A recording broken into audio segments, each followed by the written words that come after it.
Hello, and welcome. Come, find a comfortable place. Let the sounds of the world you know, the world of the bright sun and the open sky, begin to fade. Let the air grow still and close and quiet. We are going on a journey tonight, a journey downwards. We are leaving the lands of green grass and warm winds and gentle, life-giving rain.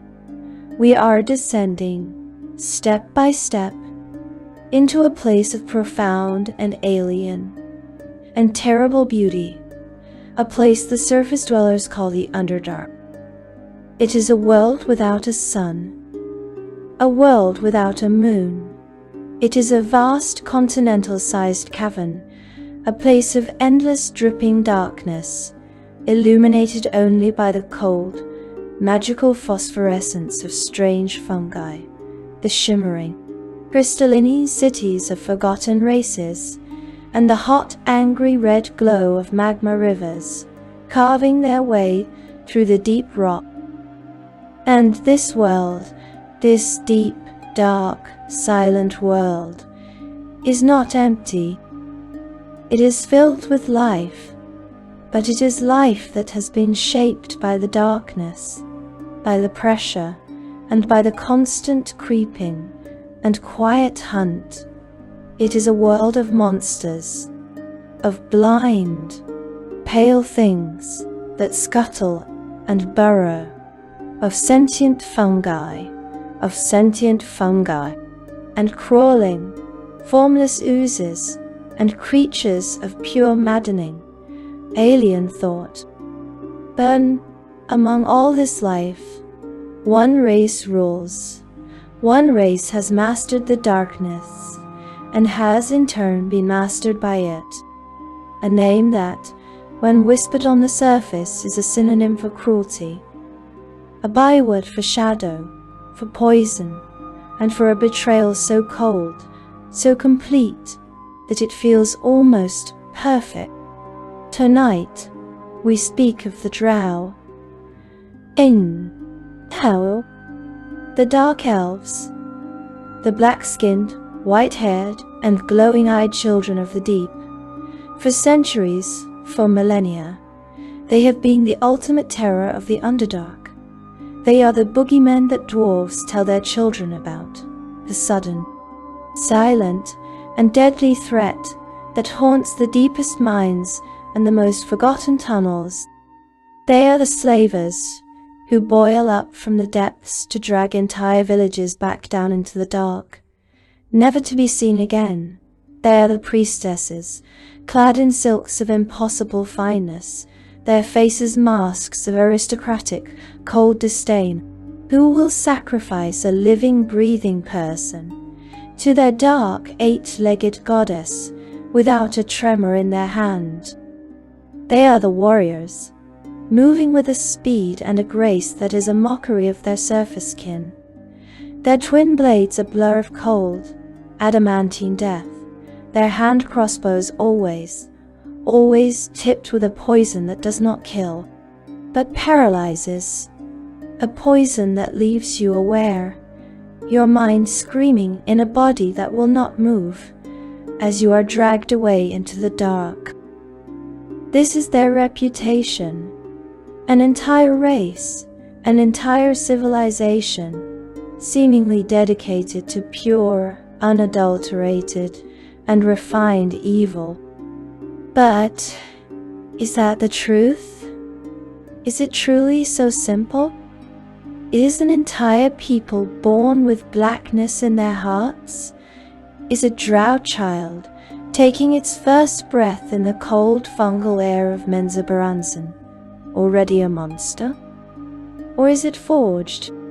Is this a people, a proud, intelligent and magical people, who have been trapped for 10,000 years in an endless, sunless prison, ruled by the iron, pitiless will of a goddess of evil, who is not a goddess of evil, but a goddess of chaos, a goddess who demands cruelty, who rewards betrayal, and who punishes with agonizing, mind-breaking finality any hint of compassion, any glimmer of light. To understand the Drow, we cannot just look at the warrior in the tunnel.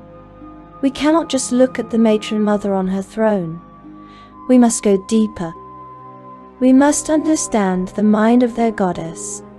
We must walk the impossible, web-shrouded streets of their cities. We must learn their rules, their intricate and bloody and constant games of power. We must understand what it means to be born into a world where the only way to survive is to become a monster, and we must look in the cracks, in the deepest, most hidden shadows, for the few, brave, and desperate souls who have dared to choose another way. Noun and Yarnant tell. Our journey tonight is one of shadow, of spider silk, and of secrets. So let us begin. Let us go back to the very beginning, to the moment in the golden sunlit age of myth, when the first terrible betrayal was struck, and the dark elves were, forever, created. To understand the Drow, we must first understand why they are where they are. We must understand the wrongness of their existence. To see a Drow is to see a contradiction. They are elves, a race born of starlight and magic, and the green, living forests of the ancient, sunlit world. And yet, they are not. They are creatures of the deep, cold, lightless earth. Their very skin, deep ebon or ashen grey, is an answer to the sun they have forsaken. Their hair, stark and brilliant and corpse white, is the colour of a thing that has never felt the warmth of a true, living, yellow star. This is not an accident of evolution. It is not a simple biological adaptation. It is a curse.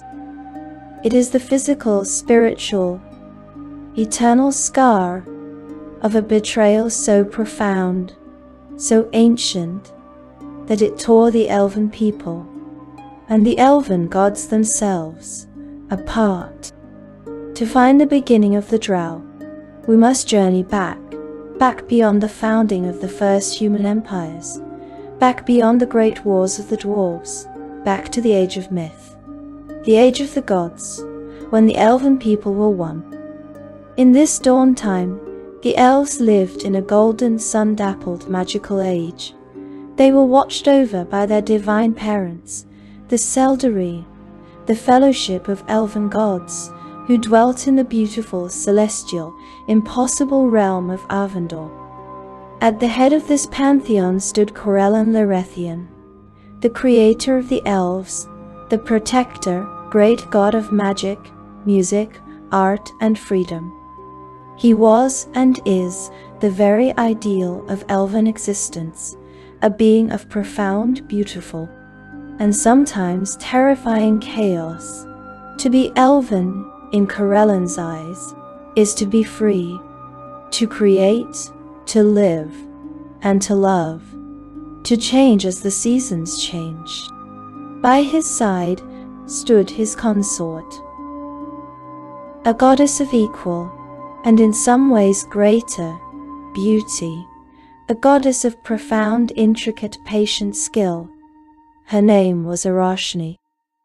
She was the weaver, goddess of fate and destiny, and the dark, intricate, beautiful magics of the elven people. She was not a goddess of shadow then, not yet. She was a goddess of the beauty in the darkness, the beauty of a spider's web catching the morning dew, the beauty of a complex, woven, intricate plan coming together. She was Corellon's shadow, in the way that shadow is necessary for light to exist. He was the flash of inspiration. She was the patient, careful, deliberate act of creation. And she was ambitious. When she looked at Corellon, she saw perhaps a lack of focus. She saw a god content to let his children play in the forests without a greater purpose. She saw his freedom as a lack of strength, his love of art as a distraction from the necessities of rule. She looked at the Seldarine, this pantheon of bickering, artistic, free-willed gods, and she saw waste, and in her heart, in the dark, intricate, patient web of her own thoughts, a new plan began to form. A plan where she, not Corellon, would sit at the head of the pantheon. A plan where the elves would not be free and chaotic and weak, but would be united under her will. A strong, powerful, dominant race destined to rule all worlds. Her ambition soured. Her desire for a better way curdled into a simple, profound, all-consuming lust for power. She began to spin her web. "Oh," she whispered to other gods of the Seldarine, gods who perhaps felt that Corellon did not appreciate them. She whispered to her son, Viron, god of thieves and shadow. And he, ambitious like his mother, listened. She gathered allies. She forged pacts with dark, alien, powerful beings from outside the Seldarine. She taught the first dark and ambitious elves the secrets of her new, twisted, weaponized magic. And then she struck. The war that tore Vander apart was not a simple war of good and evil. It was a civil war. It was a family tearing itself to pieces. Araushnee's armies, her allied gods and her elven followers, rose up against Corellon and those loyal to him. The heavens burned. Magic of a power the modern world cannot even comprehend was unleashed. Gods died. At the climax of this terrible celestial war, Araushnee, in her pride and arrogance, sought to end it once and for all.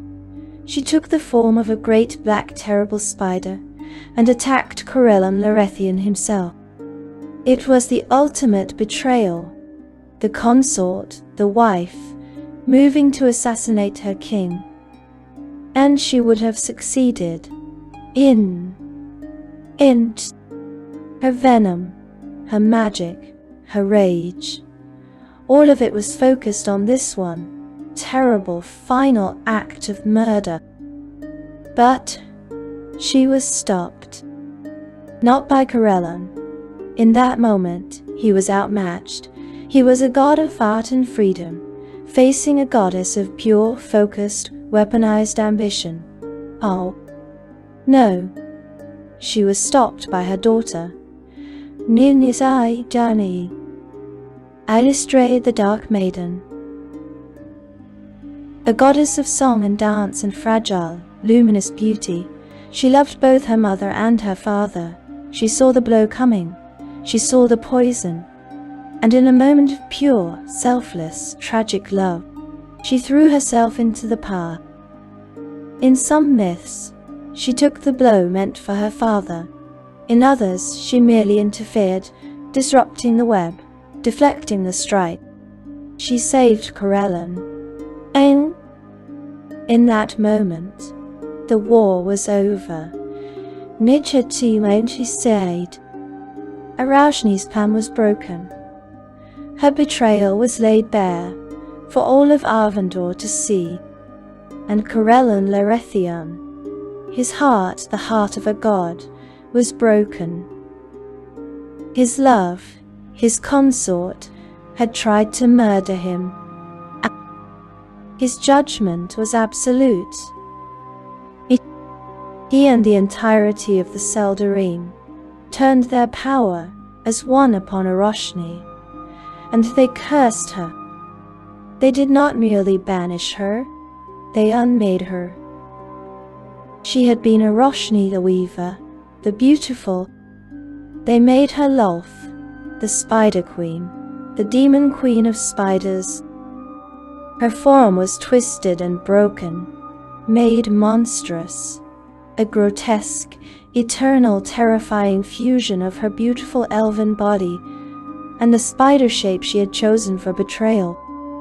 She was cast out, down, away from the heavens of Arvandor, down away from the light, down into the deepest, darkest, most terrible nothing the gods could find. She was cast into the abyss, and her followers, the elves who had listened to her whispers, who had chosen her ambition and promises over the light and freedom of Corellon, they were cursed as well. Their betrayal was seared into their very skin. Their bodies were twisted. The sun was taken from them. Corellon, in his grief and rage, decreed that they, his children, were no longer his children. Their skin blackened, like the ashes of their burned and broken and betrayed homes. Their hair was bleached a cold, lifeless white, the color of a soul that has had all its warmth, its life, its color burned away. And their eyes were given a red, burning, terrible glow, so they would forever be marked as the betrayers. They were the Drow, loreDND, and they were cast out, just as their goddess was. On the surface, their cousins, the elves who remained loyal, hunted them. They were driven from their forests and cities, hounded and slain and pushed down, away from the sun, down, away from the stars, and down into the earth, into the Underdark. This was the descent, a 10,000-year-long exodus of a broken, cursed, terrified people. In that darkness, in that cold, fungal, monstrous new world, they found only one comfort.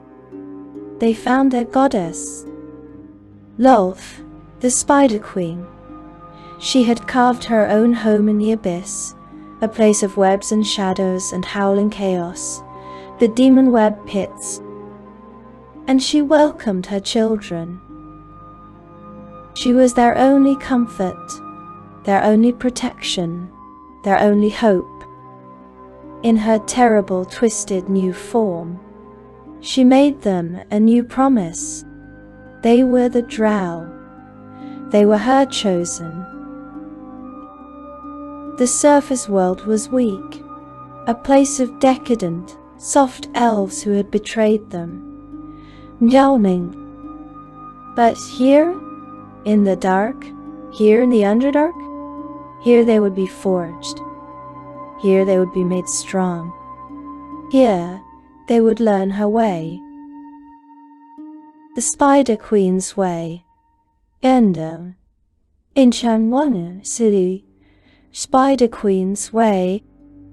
For 10,000 years, they have been there in the dark, learning the lessons of their broken, terrible, only goddess. This is the birth of the Drow, not a race of monsters. A race of refugees, trapped in an endless, dark, terrible prison of their own ancestors' making, ruled by the very jailer who led them into the dark. Now, to live on the surface is to live with ambiguity. The gods of the sun, the gods of the hearth and the harvest, their demands are often gentle. They are wrapped in parables. They are open to interpretation. A farmer may pray for rain, and a traveler may pray for sun, and their God is a God of both. To be a priest of a god like Lathander, the Morning Lord, is to be a beacon of hope. To be a priest of Kelemvor is to be a source of comfort. You must understand, this is not the Drow way. Oh, to be a Drow is to live in certainty. It is to live in a state of absolute, cold, perfect clarity, because there is no ambiguity in the Underdark, there is no interpretation. There is only one truth. And that truth is the will of Lolth. She is not a distant god. She is not a gentle god. She is not a god of parables. Her will is an iron-cold, many-legged fist wrapped around the heart of every single Drow, from the moment they are born to the moment they are sacrificed. To understand the Drow, you must understand her. Lolth, the Spider Queen, the Demon Queen of Spiders. Her portfolio, her divine domain, is not simple. She is goddess of the Drow, yes. She is goddess of spiders, yes. But these are only titles, the subjects she rules. Her true domain is chaos. Not the chaotic good of a god like Corellon, who believes in the chaos of freedom, the chaos of art, the chaos of inspiration. No. Lolth is a goddess of evil chaos. What does that mean? It means she does not merely tolerate betrayal. She demands it. She does not merely allow cruelty. She rewards it. She does not merely permit ambition. She feeds on it. This is the core, the absolute, dark, chilling heart of the Drow soul. It is called the Spider Queen's Way. And it is a doctrine of pure weaponized social Darwinism. In the sunlit world, civilization is built to protect the weak. It is built on the idea of cooperation, of community, of law. In the cities of Lolth, civilization is built for one purpose: to cull the weak. To a follower of Lolth, to a matron mother, the absolute, divine and terrible voice of her goddess. Compassion is not a virtue. It is a sin, a mortal sin. How do you? To show mercy to a rival, to feel pity for a slave, to feel love for a child or a parent or a consort that outweighs your own personal, selfish advancement. This is weakness. And in the society of Lolth, weakness is filth. It is a stain that must be purged. The creed of Lolth, the whispers every Drow child learns before they can even walk, is simple. Fear is strong. Love is weak. Strength is all. Weakness is nothing. All must be tested. The strong survive. The weak are culled. Betrayal is the ultimate test. And imagine a society built on this. Endinanjal. Imagine a society built on this. Imagine a child born to a noble house, a daughter, a valuable daughter. She is not raised with love. She is forged in hate. Her siblings are not her family. They are her first rivals. The matron mother. Her mother does not nurture this child. She tests her. She commands the child to torture a slave, and watches for any flicker of hesitation, any hint of pity. She commands the child to poison her tutor, to prove her ambition, to prove she is learning. If the child fails, if she cries, if she refuses, if she flinches, that child is weak. And that child will be sacrificed on an altar by her own mother's hand to Lolth as a thankful offering in loreDND.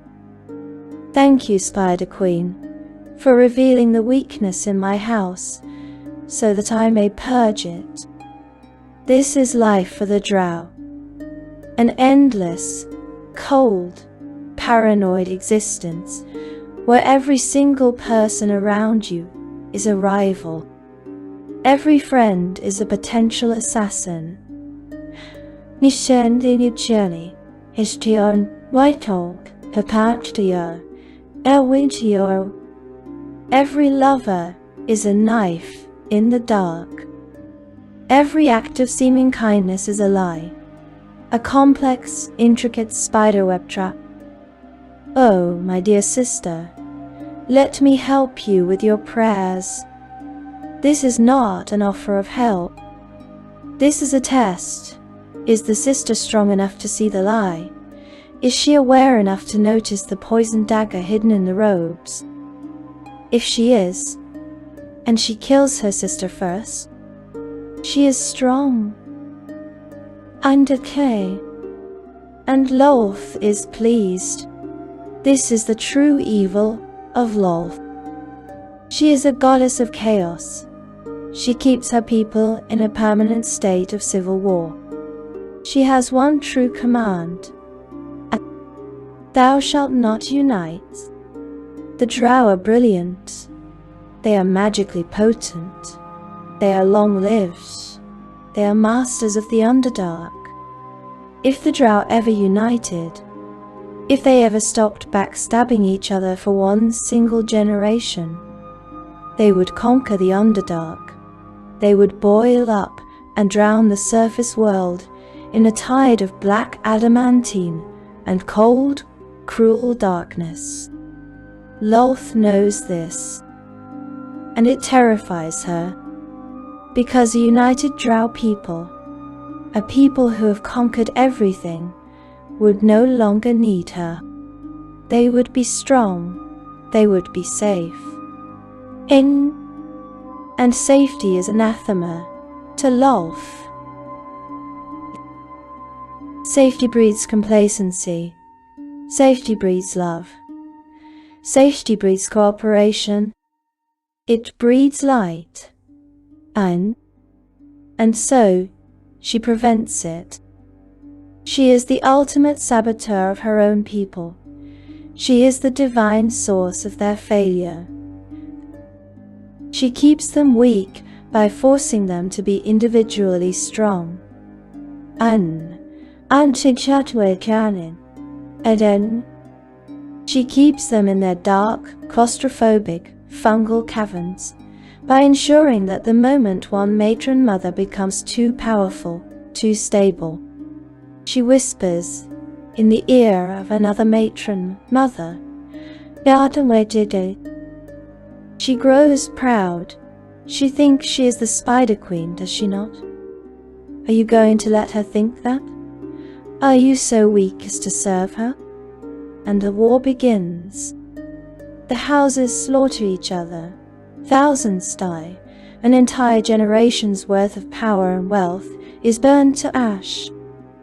And Lolth, in her demon web pits, laughs.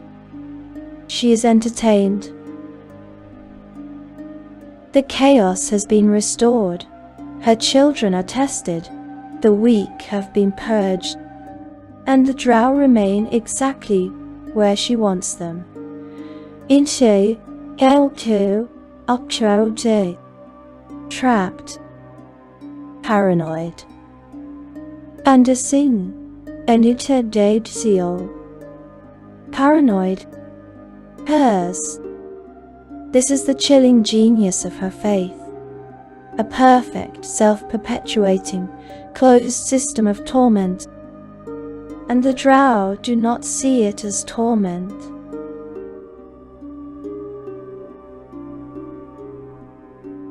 And the Drow do not see it as torment. They see it as truth. They look upon the surface world, its love, its mercy, its cooperation, and they are disgusted. They see weakness. They see a world that is untested. And do you see, now, a world that is soft, a world that is waiting to be purged. We have spoken of the will of Lolth, that cold, intricate, chaotic design she impresses upon the souls of her children. But a goddess, a true goddess, does not simply whisper, "Nee." She acts. She has her hands in the world, her agents, her enforcers. And if you are a Drow, if you are a matron mother in your dark, web-shrouded, silent temple, and you pray, truly pray, for guidance, for favor, for a sign, sometimes the Spider Queen answers. And you don't know. Sometimes the Spider Queen answers. She will send you her hand, and it is a terror to behold. And can behold. They are called the Yochlaw, the handmaidens of Lolth, and say now, "Guide." These are not Drow. They are not spiders. They are demons. They are creatures of the abyss, of the demon web pits, shaped from the same chaotic filth and malice as Lolth herself. To summon one, to call one, is the highest and most dangerous ritual a priestess can perform. It is the ultimate test of her faith, because a Yochlaw is sentience. It is intelligence. It is a piece of Lolth's own mind, and it judges. When it arrives, it rarely comes in its true form at first, because its true form is madness.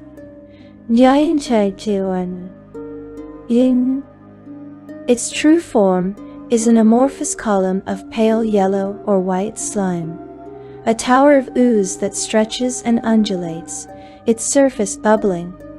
From its mass a single, large, baleful red eye opens and watches. To look upon this is to look upon pure chaos. So, the Yochlaw is a shapeshifter. It takes forms that are useful, forms that are appropriate. When it must deceive or seduce, it takes the form of a Drow, but not a normal Drow.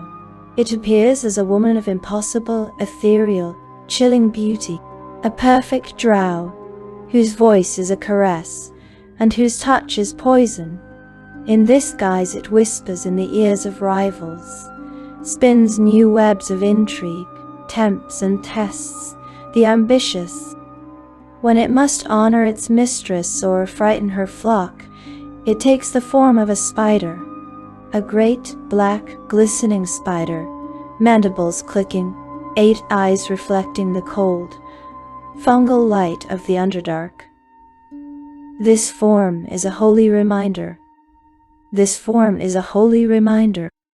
When it fights, when it is unleashed, it dissolves into a cloud of toxic, choking, venomous gas that sears lungs and blinds eyes. The Yochlaw is Lolth's personal agent. Ashion, and Jesawar, too. When a matron mother sees one appear in her temple, it is a moment of absolute terror and absolute ecstasy, because it means Lolth is watching. No, the handmaiden speaks with the goddess's voice. In Irachi and Tuti, the Spider Queen is pleased with your sacrifice. She grants you this boon. or Inno, Igais. The Spider Queen has seen the weakness in your heart. You are unfit. You are tested. And the Yoklo administers that test, often a lethal one. They are the enforcers, the secret police of the Spider Queen. They are proof that she is not a distant god. She is right here, and she is watching. Her eyes are not only her handmaidens. Her eyes are everywhere. No, seeing. Because to the Drow, the spider is not an animal. It is not a pest. It is not a monster. It is a holy thing. It is the sacred form, the perfect child of Lolth. The cities of the Drow are infested with them. This is by design. A tiny black spider spinning a web in the corner of a commoner's hovel. That is Lolth, watching. No, to harm that spider, to sweep it away, is blasphemy, a crime punishable by death. The great, monstrous, hairy spiders that dwarf a horse, the ones that skitter across the ceilings of noble houses, they are not vermin. They are guardians, pets, honored guests. The children of a matron mother feed these creatures. They groom them. They lead captured, terrified, weeping dwarf slaves to the web-filled pits and watch as the sacred spiders descend to feast. The spider is everything. It is art. It is religion. It is life. It is life. The web is the ultimate metaphor. The perfect philosophy, a thing of perfect beauty and perfect patience, designed for one purpose, to trap and to kill. The Drow emulate this. Their armor is web-like, their cities are draped in it, their minds are shaped by it. And Lolth, in her dark humor, has one final gift, one final lesson for those who fail her. It is the most terrible punishment a Drow can conceive. And it is the most twisted, ironic blessing. It is the creation of the Dryder.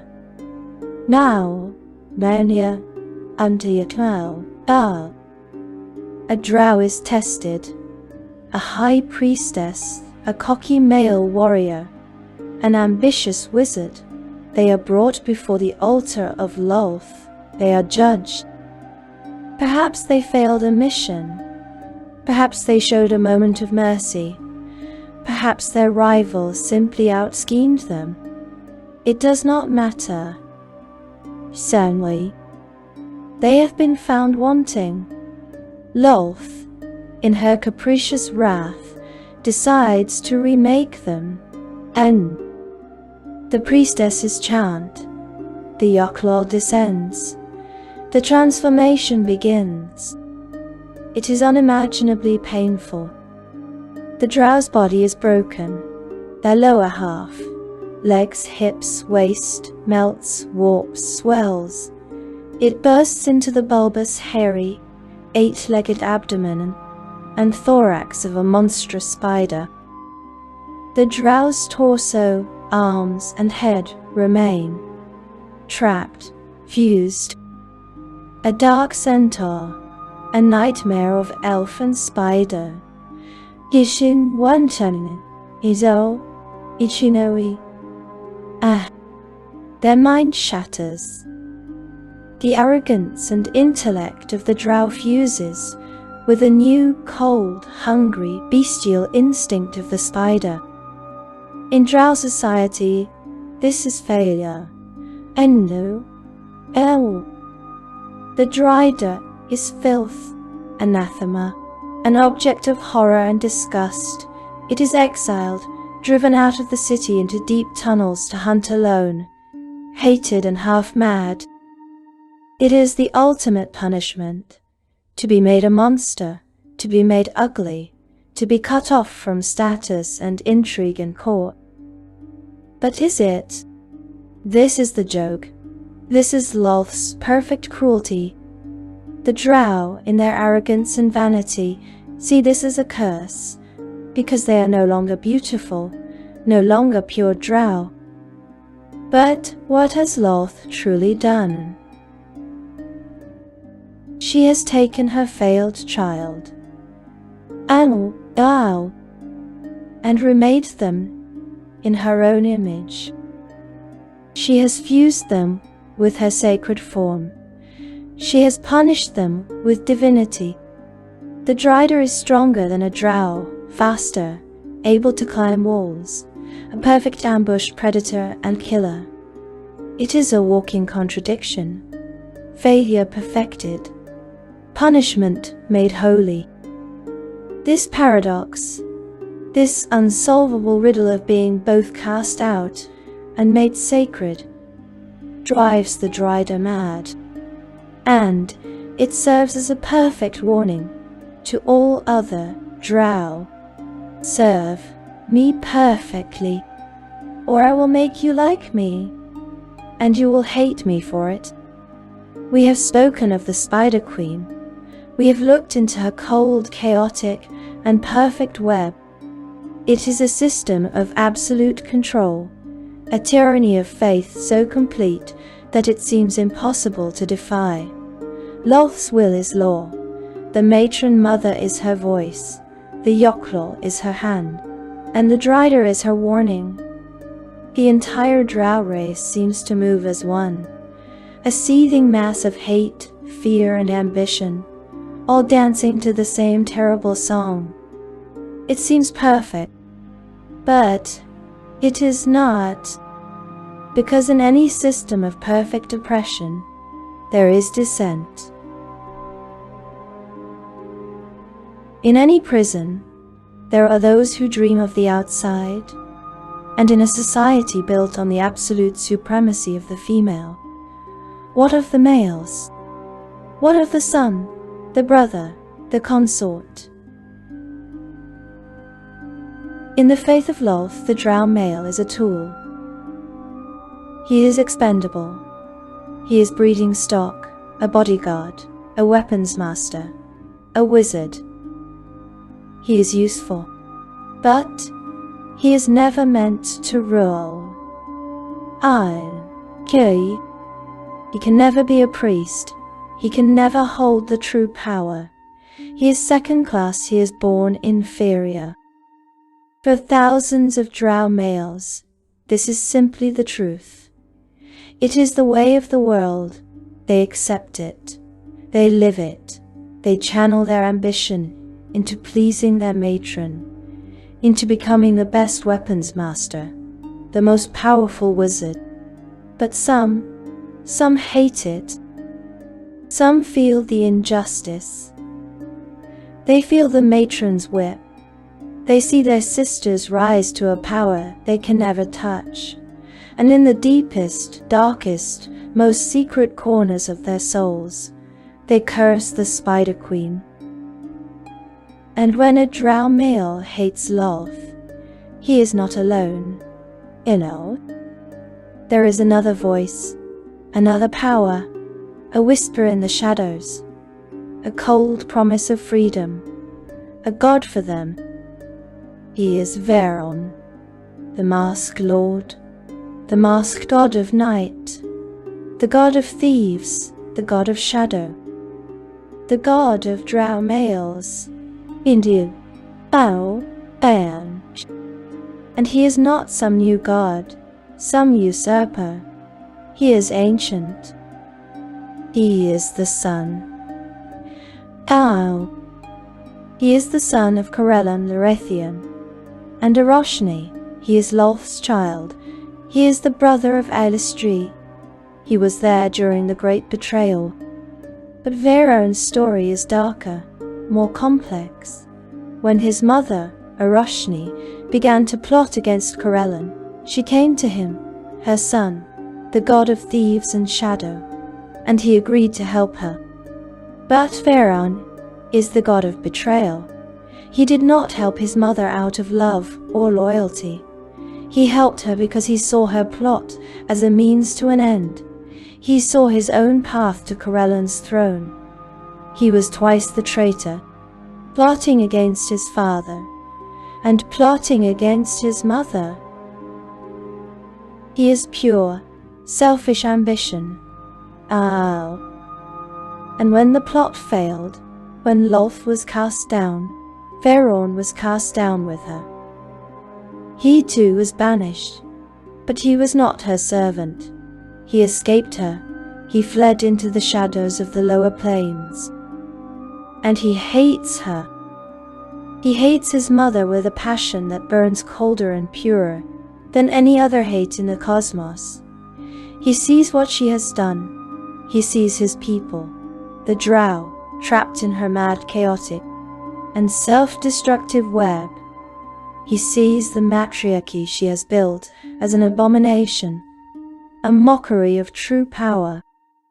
And he has built his faith as a direct and total antithesis to hers. Now, Argon, on a narcissistic gaze, Lolth's dogma is, stay in the Underdark. It is your prison and your home. Veyron's dogma is, the surface world is our birthright. It was stolen from us. We will reclaim it. We will live in the night of the surface world, and we will rule it from the shadows. Indeed, Lolth's dogma is, the female is supreme. The male is inferior.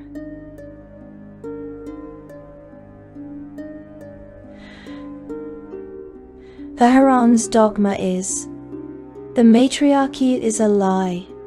It is a shackle. It is Lolth's tool to keep us weak. A Drow is not defined by their gender. They are defined by their skill, their cunning, their ambition. We will topple the priestesses. We will break the matriarchy, and all Drow will be equal in shadow. Lolth's dogma is, chaos. Backstab your neighbor. Trust no one. Let fear rule you. Veyron's dogma is, cooperate, but cooperate in secret. Build networks. Build power in the dark. Trust your fellow Shadow Mask. Trust yourself. Use your mind. Use your cunning. Use subversion. The priestess rules with a whip of fear. You will rule with a blade of light. Shadow. Name? This is Veyron. Now, he is the god of the outcast, the heretic, the rebel. His followers are not the matron mothers. His followers are the male wizard who pretends to be weaker than he is, all while siphoning off power for his own goals. His followers are the weapons masters who secretly teach their best students the ways of the Masked Lord. His followers are the thieves, the assassins, the spies, the hordes of Drow males who are sick of being slaves. They do not pray openly. To do so is death. They meet in secret, in forgotten tunnels, in abandoned cellars. They draw his symbol on the wall in ash or soot, a black mask, sometimes covering a pair of glowing Drow eyes, and they plot. They are not good. This is not a rebellion of compassion. This is a rebellion of pride. Veyron does not teach mercy. He teaches shadow, theft, subversion, and assassination. He just aims it at a different target. His followers are still cruel, still ambitious, still Drow. They just hate Lolth more than they hate each other. And his ultimate goal, the destruction of the Spider Queen. He wants to burn her web. He wants to topple her temples. He wants to see every single matron mother who preaches her lies hanging from her own spider silks. He is the god of revenge. And he has a sister, Araushnee, the light in the dark. Vehreron sees his sister. He knows of her dance, her song, her hope, and he despises it. He sees her as a fool, a naive child. She dances under the moon, begging the surface dwellers for acceptance. She sings songs of peace. Vehreron scoffs at this. Peace is weak. Acceptance is not given to a Drow. It is taken. The surface world is not a home to be asked for. It is a treasure to be stolen. And he is the god of thieves. He is the active rebellion, the dark rebellion. He is the deepest heresy, the whisper in the shadows of every Drow city that says to every male Drow, "You are not a slave, you are a shadow, and the shadows will one day devour the light." And a spider. We have walked in the shadows of the masked lord.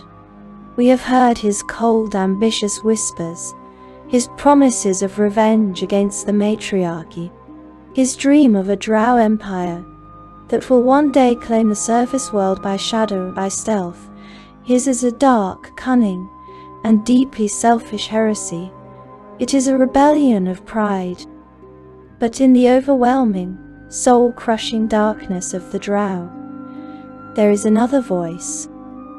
It is not a whisper of shadow. It is not a promise of power. It is a song.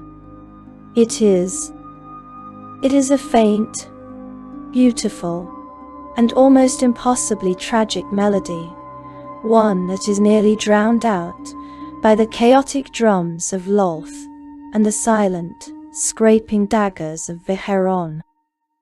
It is the voice of Araushnee, the Dark Maiden, the Lady of the Dance. She is the other heresy, the heresy of goodness. She is the goddess of Drow, who dream not of power, not of conquest, but of home.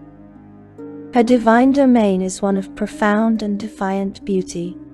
She is the goddess of song, of dance, of the hunt, of swordwork, and she is the goddess of moonlight, that pale, gentle, and holy light that her people have not seen in 10,000 years. She is hope. And to understand her, we must go back, just as we did with her brother, to the primal betrayal. She too is the child of Corellon and Araushnee. She was there in Arvandor, when the heavens burned, and in the final terrible moment, when her mother, in the form of a great spider, moved to assassinate her father, Araushnee acted. She, who loved them both, intervened. She saved Corellon.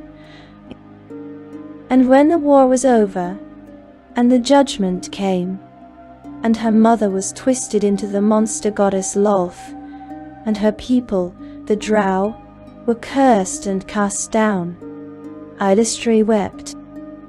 She had done right. She had saved her father. She had stayed true to the Seldarine. And so when her people were banished, she was not. Corellon, in his gratitude and love for his daughter, offered her a place by his side in the light in Arvandor. She had earned it. And Araushnee, her heart breaking, refused. She could not. How? She looked at her people, the Drow, cursed, broken, terrified, and being hunted, and she looked at her mother, Lolth, the spider, the darkness. And she knew. She knew that if she abandoned her people now, Lolth would win. Lolth's darkness would be total. Her voice would be the only voice they ever heard. And so, Araushnee the Dark Maiden made a choice. Oh no, Elmin. She chose exile. She deliberately cast herself down with her people. She followed them into the dark, not as their ruler, not as their jailer, but as their hope. She is the one faint light that Lolth cannot extinguish. She is the one whisper of goodness that survived the fall. Her faith is everything Lolth's is not. Lolth demands cruelty. Araushnee demands compassion. Lolth demands hierarchy and slavery. Araushnee demands freedom and equality. Lolth demands her people stay in the dark. Araushnee implores them to return to the light. Her dogma is a doctrine of redemption. She teaches that the curse is not eternal, that the actions of Araushnee do not define the Drow. She teaches that a Drow can be good, that they can find a new home on the surface, that they can be reaccepted by the other races. It is a faith of healing, a faith of rebuilding the bridges that Lolth burned. And her followers, they are the bravest souls in the realms. They are the few, the hunted. To be a worshipper of Araushnee, a city like Menza Baranzan, is not just heresy, it is an instant death sentence. There is no trial, no mercy. To be found out is to be dragged to the altar of Lolth and sacrificed in the most agonizing way imaginable. Her followers are the outcasts, the exiles, the Drow who could not stomach the cruelty, the ones who felt something that Lolth forbade. They felt pity, they felt love, they felt remorse, and they fled. They live in small, secret and hidden enclaves, far from the Drow cities, often in tunnels that lead up towards the surface. And their worship? It is beautiful, and it is heartbreaking. They are forbidden from singing in their own cities, so they sing. They are forbidden from dancing, so they dance. They are forbidden from feeling joy, so their faith is joy. They will find a place in the Underdark where perhaps just one single shaft of moonlight pierces the gloom, and there they will gather. They will play their harps, their flutes. They will sing the ancient songs of Arvandor, the songs their people forgot 10,000 years ago. Now, news, and they will dance, often naked, under the light of the moon, their dark skin a stark contrast to the pale light they crave. It is an act of pure, defiant and joyful worship. It is their connection to the world they lost. And they fight. Araushnee is not a goddess of pacifism. She is a goddess of warriors. Her favored weapon is the moonsword, a great silver and glowing blade. Her followers are trained. They hunt the monsters of the Underdark. They fight the aberrations. And they fight their own people. And they will raid Lolthite caravans, not to steal, but to liberate, to free the slaves, to offer a hand to other Drow and say, there is another way. Your life does not have to be this. But their struggle is almost impossible. Adrian, adieu. Lolth's followers hunt them to exterminate them. Firaun's followers see them as fools and obstacles to his plans. And the surface dwellers, the humans, the dwarves, the elves, when they see a Drow emerge from a tunnel clutching a sword, They do not see a worshipper of loreDND. They see a monster. They see a Drow. And they attack. The followers of loreDND are hated by the dark and feared by the light. They are a people trapped between worlds. Their faith is one of profound sorrow, of profound tragedy, but it is also one of profound hope. She is the flickering candle, the impossible song, in the deep dark.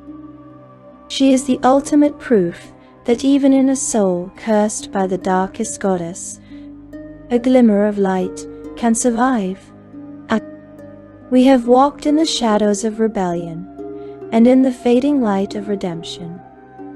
We have seen the gods who define the great central conflict of the Drow soul, the rebellious son, Veh'ran, and the compassionate daughter, loreDND, a family drama, a war of ideals fought between Lolth's own children. But the Drow are a deep, ancient, profoundly fractured people. Their darkness is not uniform. In the deepest, most hateful, most alien corners of their society, other, stranger powers have taken root. Lolth's web may be the dominant faith, but it is not the only one. There are other heresies. Heresies of a different, and perhaps even more terrifying kind. Let us first speak of the cold, of the grave. Let us speak of the Drow who do not fear death, but see it as a tool, a way to continue their hate. For these Drow there is Araushnee, the Revenant Queen, the Lady of the Dead. Araushnee is not one of the original Seldarine. She was not born of Corellon and Araushnee. She was not part of the great primal betrayal. No, Araushnee was mortal. She was, the legends say, a powerful Drow necromancer from a city long since turned to dust.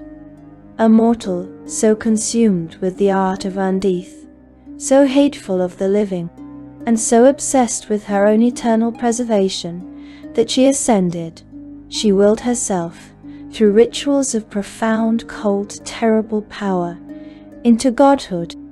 She is goddess of Undeath, but not just necromancy as a science, in the way a Thyan wizard might understand it. Her true domain is vengeance. She is the divine patron of the undead, who remember. She is the goddess of the white, clinging to its tomb out of pure spiteful greed. She is the goddess of the revenant, clawing back from the fugue plane to strangle its murderer. She is the goddess of the grudge. Her dogma is one of cold, patient, eternal hate. Lolth's chaos is hot, a chaos of passion, ambition, savage life, in its own twisted way. Araunshnee's faith is cold. It is the stillness of the grave. She teaches her followers that life is flawed, weak, finite, and full of pain. Undeath is perfect. It is eternal, tireless. It feels nothing but the focus of its hate. Her followers are, as you might expect, outcasts. Even among the Drow, they are the secret necromancers, Drow who hide in their cellars, quietly experimenting with animating their slaves. They are sentient undead. A Drow vampire might pay her homage. A Drow lich would see her as patron and proof that the path worked. They are also the truly broken. Drow so wronged, so betrayed by Lolth society that their minds have snapped, leaving only their desire for revenge. They do not pray for power in this life. They pray for power in the next. They pray that when they die, Kiaransali will raise them as something terrible, cold, eternal, so they can hunt their enemies for millennia.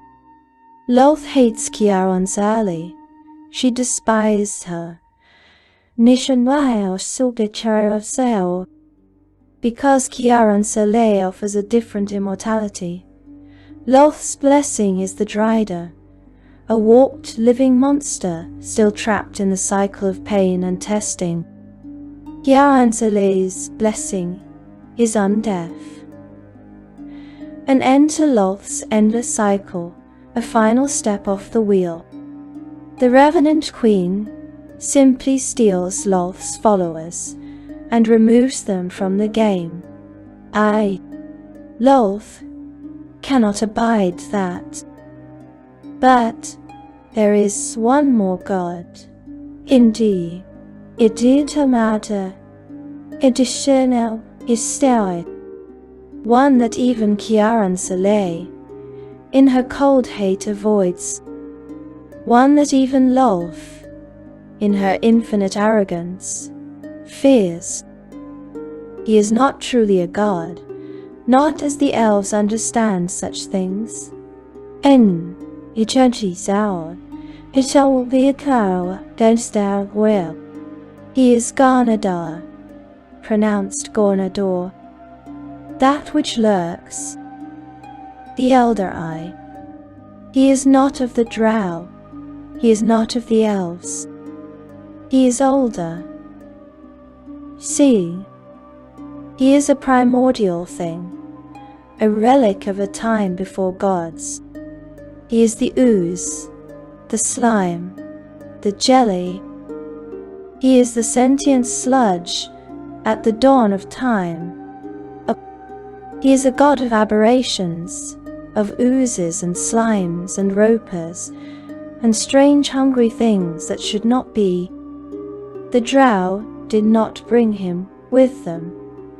Now, too, they found him.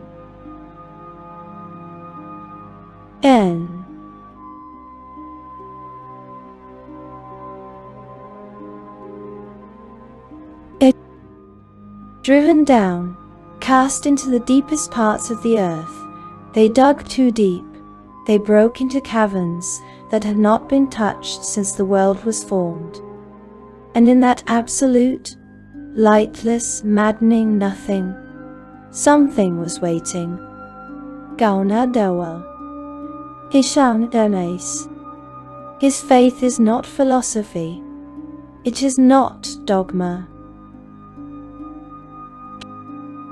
It is hunger. Nihin. He. Gaunadawa does not whisper elaborate promises of power. He is a feeling, a cold, slithering, all-consuming need. He teaches his followers one truth. Edmrichis. Form is weakness. Bones can break. Flesh can tear. Minds can shatter. The ooze cannot. The ooze endures. The ooze consumes. His followers are the most depraved Drow in existence, the outcasts of the outcasts. Drow, so lost, so broken, so insane that they turn to a being of pure alien entropy. They gather in caverns filled with filth. They sacrifice victims not on altars, but by throwing them into living pools of hungry slime. They pray for one thing. The blessing. Gaunada's blessing is to lose form, to melt, to become an ooze, to be perfected. Lolth hates Pharaoh as a rival. She hates Ilistre as a failure. She fears Gonadar. He is alien. He is chaos she cannot control. He is a primordial force that sees her and her intricate web as just another meal. He is the boogeyman in the Drow's cellar. And on the darkest nights in Menzoberransan, a matron mother must wonder. If the true threat is not the surface world above, but the thing that lurks below. We have spent our time in the dark speaking of the gods, of the abstract, ancient, terrible forces that shape the Drow soul. We have spoken of Lolth's chaotic web, of Viuron's shadowed plots, of Ailistre's impossible song, and of the cold, alien heresies of the grave, and the ooze. But faith is abstract. Oh, now we go to the place where that faith is made real, where it is carved into stone, written in poison, and enforced by whip and blade. We leave the realm of the divine, and we journey to the heart of Drow power. We are going to the city. We are going to Menzoberranzan. It is the most famous and the most infamous of all Drow enclaves. The archetypal dark elf city, hidden deep beneath the north of Faerun. It is the home of Drizzt Do'Urden, the seat of House Baenor, and the perfect beating, black heart of Lolth's religion. Inchadaya Jubdewe. To find it, you must travel for weeks or months in the black, oppressive, monster-filled tunnels of the Underdark. You must navigate a maze of passages, avoid patrols of slaves and spiders, and find secret, shifting ways. And then, one day, the tunnel opens. It is a moment that would break a mortal mind. You are standing on a cliff. Before you is vastness. You look out into a cavern so huge it defies comprehension. A great arrowhead-shaped void in the deep rock, 2 miles across at its widest. The ceiling 1,000 feet above you, lost in thick, clinging darkness. And in that darkness, a city glows. It is not fire. Fire is warm. Fire is life. Fire is forbidden. Ishandim. No, this is a different light. It is a cold light, a magical light. The entire city of Menzoberranzan is coated in a permanent shimmering phosphorescent glow, a fairy fire sheen that radiates blue and green and violet from every building, from every spire. It is a city of cold magic. Oh, it is beautiful, terribly beautiful, magnificent and deadly. At the same time, the architecture is alien. There is no wood, no trees.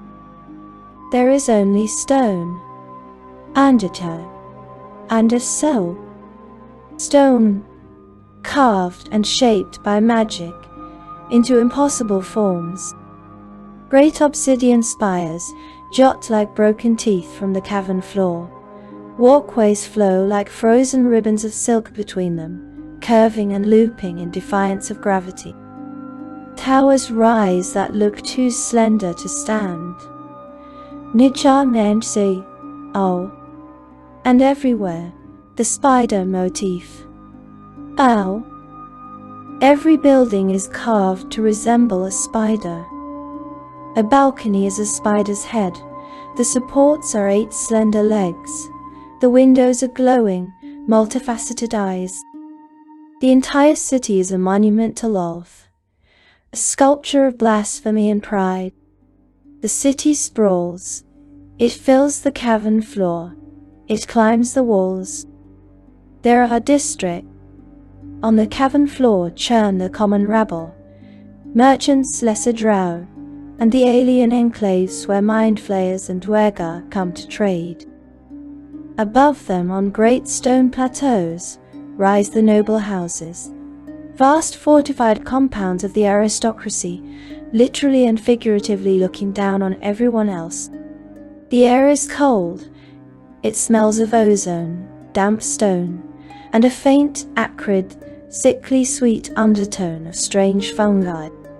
There is no wind, no birds. The only sounds are the distant click-clack of adamantine boots on stone, the shuffling tread of thousands of slaves, and the constant, nearly imperceptible scuttling of spiders in the shadows. It is a city of 20,000 drow, and 5 times that many slaves. It is a city that never sleeps. Ah, but how can you tell? In a world without a sun, how do you mark the passage of time? How do you know when to rest, when to plot, when to pray? The drow have an answer. You look to the center of the cavern. There, a great massive pillar of rock rises from the floor and touches the distant ceiling. This is Nabandel. Ni Adjese Adewajio. Kubatiyus. It is the city's clock. It is. Every day, at the appointed time, a powerful wizard of the academy. In ancient days, the Archmage himself casts a spell, a simple spell, heat metal, but cast with such power that the entire base of the rocky pillar begins to glow.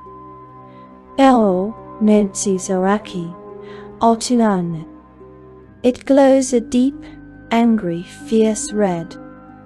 Slowly, over the next 4 hours, that heat, that red, molten glow, creeps up the pillar, higher and higher.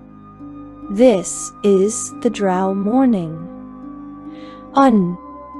When the light reaches the top, the spell is at its peak. The pillar is a tower of dull, smoldering red. This is midday. Then the spell is released. Slowly. Over the next 8 hours, the pillar cools. The light fades from the top downward. The red glow sinks back into the stone, back into the earth. This is the Drow evening. When the last ember has faded, and Narbondel is once more a column of cold, black, lifeless rock. That is midnight. Yao Intanisend. The entire city paces itself by this one great, throbbing pillar of magic and stone. It is the heartbeat of Menzoberranzan. Nostao Ishiei.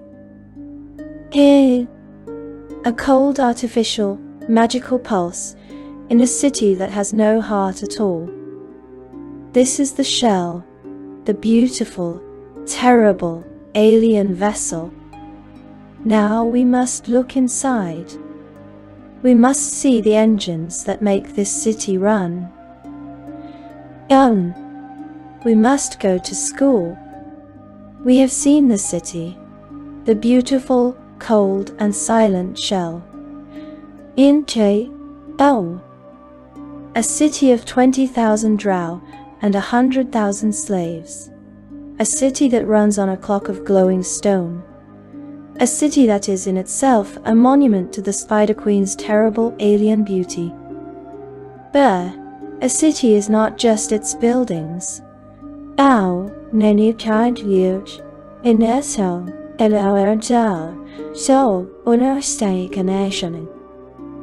A city is its people, and the people of Menzoberranzan.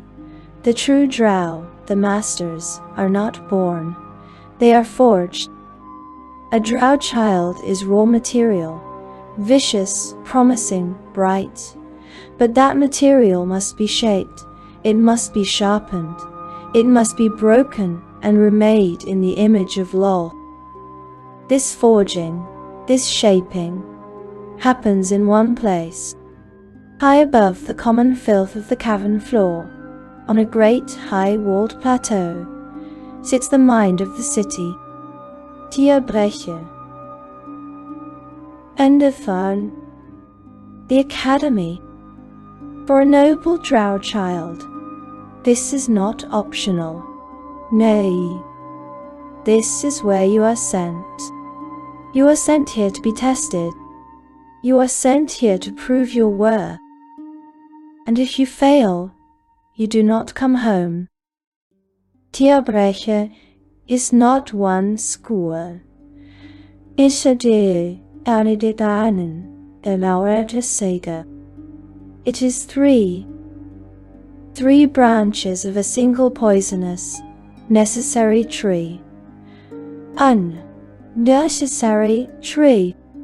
Your path is chosen for you, based on the one thing Lolth values and hates in equal measure.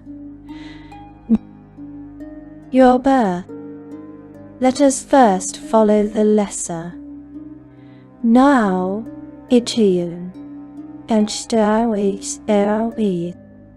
let us follow the noble male, the son, who is not a wizard, strong, fast, a physical thing. He is sent to Melee Magthea, the school of warriors. This building is a fortress, brutal, stark, unforgiving stone and steel. The training is unimaginable.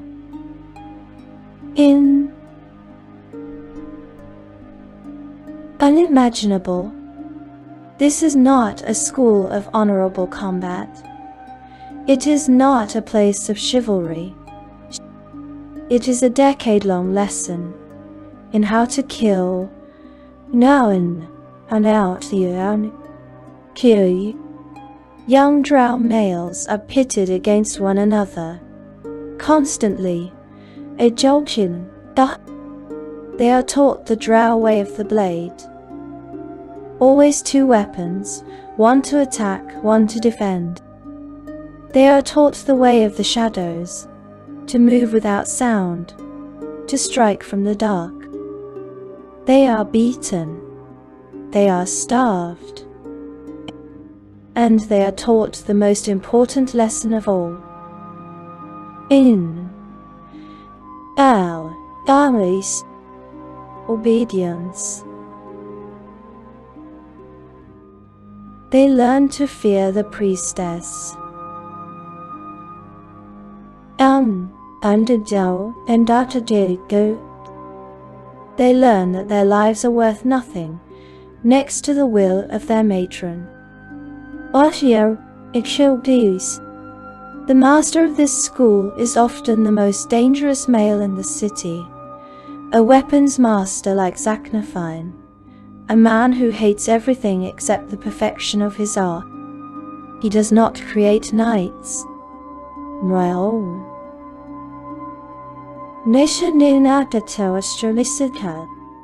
He creates lethal, perfect, utterly terrorized bodyguards.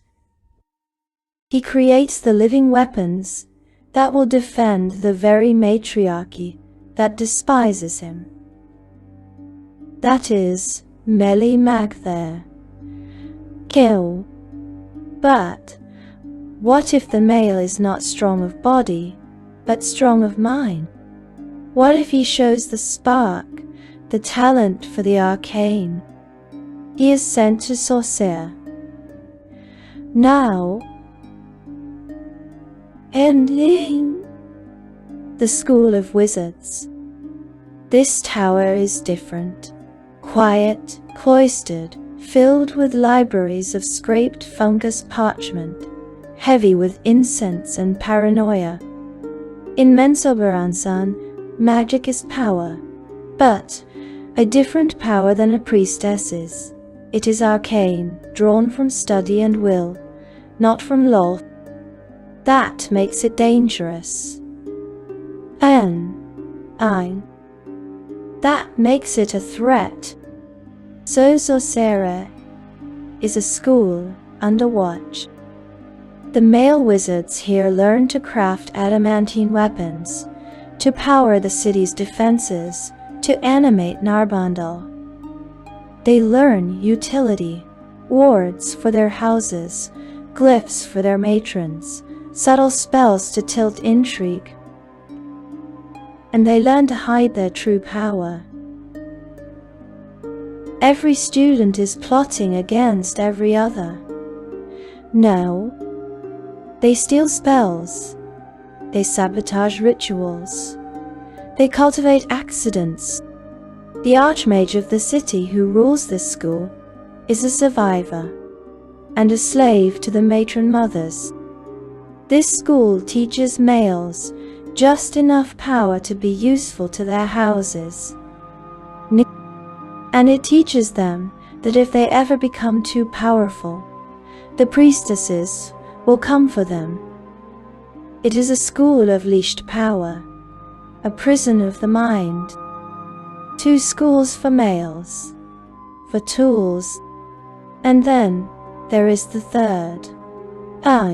Nin is the third, the most important, the most powerful, the most terrifying, the heart of the academy, Araushnee, and Betrayal,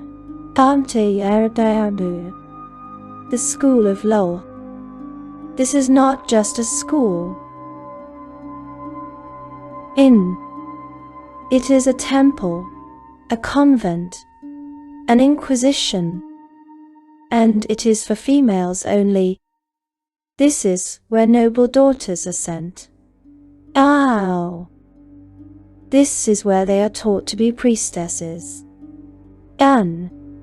This is where they are taught to rule. The lessons here are not primarily about spells, though they learn them. They are not primarily about combat, though they are taught to wield the snake-headed whip. The lessons here are about philosophy. How? They study the Spider Queen's way, as if it were geometry. They learn the politics of fear. They learn the art of manipulation. They study poison, not only as a means to kill, but as a tool to control. They study betrayal as an instrument of statecraft. They are taught to see everything, to trust nothing, to pity no one. Piece by piece, they are stripped of every ounce of compassion they might still possess. They are forced to torture slaves, to sacrifice living beings, to prove their faith by doing the unthinkable. All the while, they compete with each other. And the student priestess at the top of the class is also the one with the most knives aimed at her back. The teachers are high priestesses, whose hearts are shards of obsidian. No one They do not grade on a curve. They grade on survival. Those who graduate Araushnee are not scholars. They are monsters. Perfected, cold, brilliant, utterly ruthless matrons in training. Betrayal. They are ready to return to their houses and begin their true work, climbing the ladder of power over the corpses of their sisters, their brothers, and perhaps one day, their mother. This is Tia Bresh. It is the engine that feeds Mensa Baranzan. It takes the children of the nobility, and so, and spits out weapons? No. We have seen the forge. We have walked the halls of Tierbreche, the great and terrible academy, where the noble children of Menzoberranzan are broken, sharpened, and remade into perfect, cold, utterly ruthless tools. But the forge is not the battlefield. The true war, the real war, is not fought in the sparring pits of Melee Magther, or on the sacrificial altars of Araushnee. That is only the training. Enden and Hill. When a Drow noble graduates, when the young priestess has learned her last lesson in cruelty, when the young weapons master has parried his final practice blow, they are sent home. They are sent back to their noble house. Chinchio. And this is where the true game begins. Antalshine Ejindagoms, and thine so. The city of Menzoberranzan is not a kingdom. It is not an empire. It is a cauldron, a seething, boiling, venomous pit of ambition. On paper, the city is ruled by a council. The ruling council. The ruling council.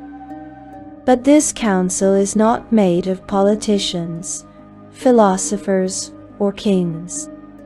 It is a council of the 8 most powerful matron mothers, the mistresses of the 8 strongest, most ancient, most vicious noble houses. And the only law in Menzoberranzan is the law of the houses. To understand the Drow, you must understand the house.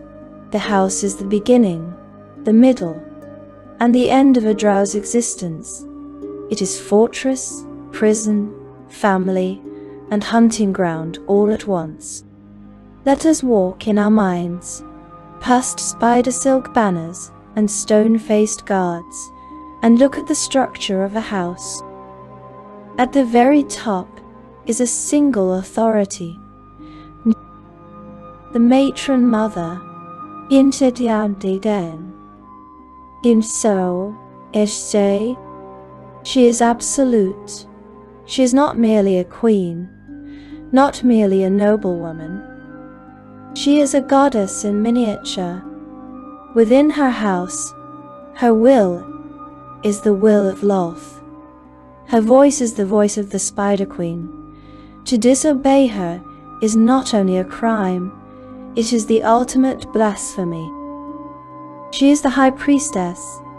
Her power flows, or so everyone believes, directly from the demon web pits. She alone can speak to the goddess. She alone interprets the signs.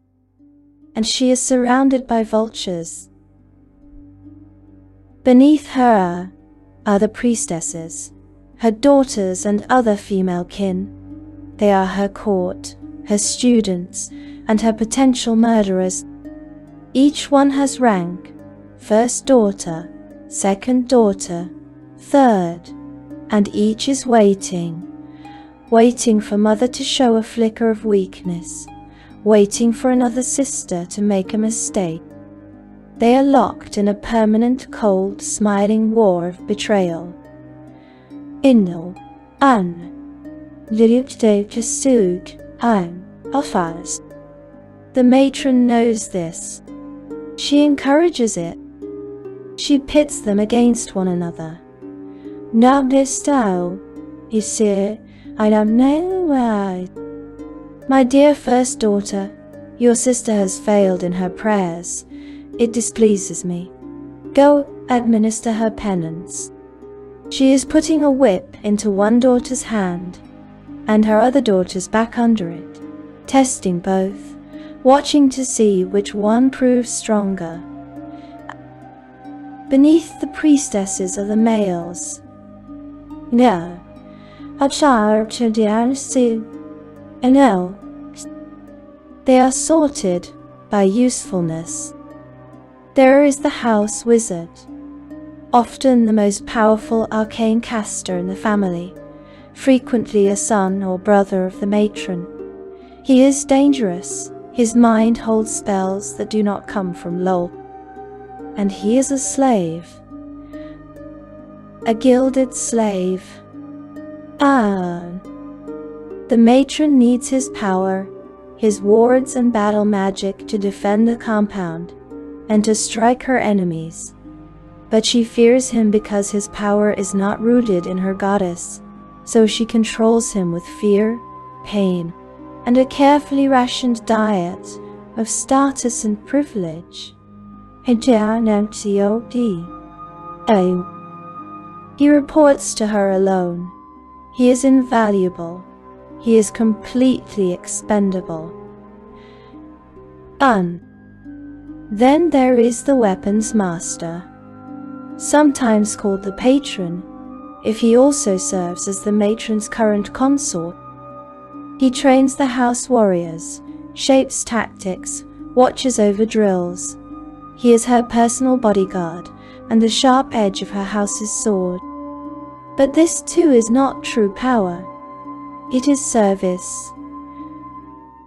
The moment a younger, stronger, or more politically useful male catches her eye, the current patron is likely to find a dagger in his back, or a heroic death engineered on patrol. Beneath them are the rest of the noble males. Other sons, warrior captains, lesser mages, they are pawns, sent to patrol, sent to fight, sent to die in skirmishes that move the house half a step up the ladder. Their only value is their usefulness to the house's ambitions. No. Below them stand the common Drow, servants, artisans, rank-and-file guards who had the misfortune of being born without noble blood. And, at the very bottom, the slaves, goblins, kobolds, dwarves, orcs, humans, anyone unlucky enough to be captured or bought. They are nothing, labor, fodder, food for spiders, sacrifices for the altar, objects on which a young priestess learns to use her whip, where a young warrior practices a killing blow. This is the house, a pyramid of pure hate. And every one of these pyramids is at war, not in the surface sense, with banners, trumpets, and open battlefields, but in the Drow sense. In Mensa Baranzan, it is illegal to openly attack another noble house. To do so is to invite chaos that cannot be contained, to show a kind of stupidity that the ruling council will not tolerate. If House X marches its troops openly against House I, the council will descend on House X and erase it, for the good of the city and the will of Lolth. Lolth's chaos must be structured. So this is how you truly destroy a rival house. You do it in secret. No. You spend decades gathering power, forging alliances, training soldiers, bribbing informants, suborning slaves. And then, on one chosen night, you strike. You do not fight a war. You conduct an extermination. Not in denials, wash guarantees. Your goal is simple. Kill every single noble member of the rival house. The matron, her daughters, her sons, her patron, her key wizards and captains. No survivors, no witnesses. If you succeed, if Narbundle glows and cools and a new day dawns on a silent compound where House X once stood, its halls full of corpses and its chapel empty of prayers, then the matron mother of the victorious house goes before the ruling council. So, she smiles. How tragic. House X has clearly displeased the Spider Queen. Lolth has withdrawn her favor, and they have been destroyed by some unknown force. It is the goddess's will, as a pious servant. I will humbly take their lands and their slaves under my protection, so that I may better serve the city. And everyone on the council, each of whom did exactly the same thing to someone else to earn their seat, nods. The goddess is wise. This is the game. A war of perfect, total, untraceable annihilation. A war led, at the apex, by an ancient, immortal, utterly ruthless matron of House Banra, who has played it for nearly 2 millennia. A war that ambitious new houses like House Do'Urden are desperate to join. A war where, if you strike and fail, you are the one who is erased. I understand. We have spent so much of our time in the cold, magical, violet glowing light of Menzoberranzan. We have walked its web-carved spires. We have looked into the paranoid, soul-forging halls of its academy.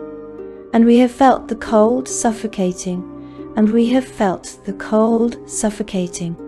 absolute power of its noble houses.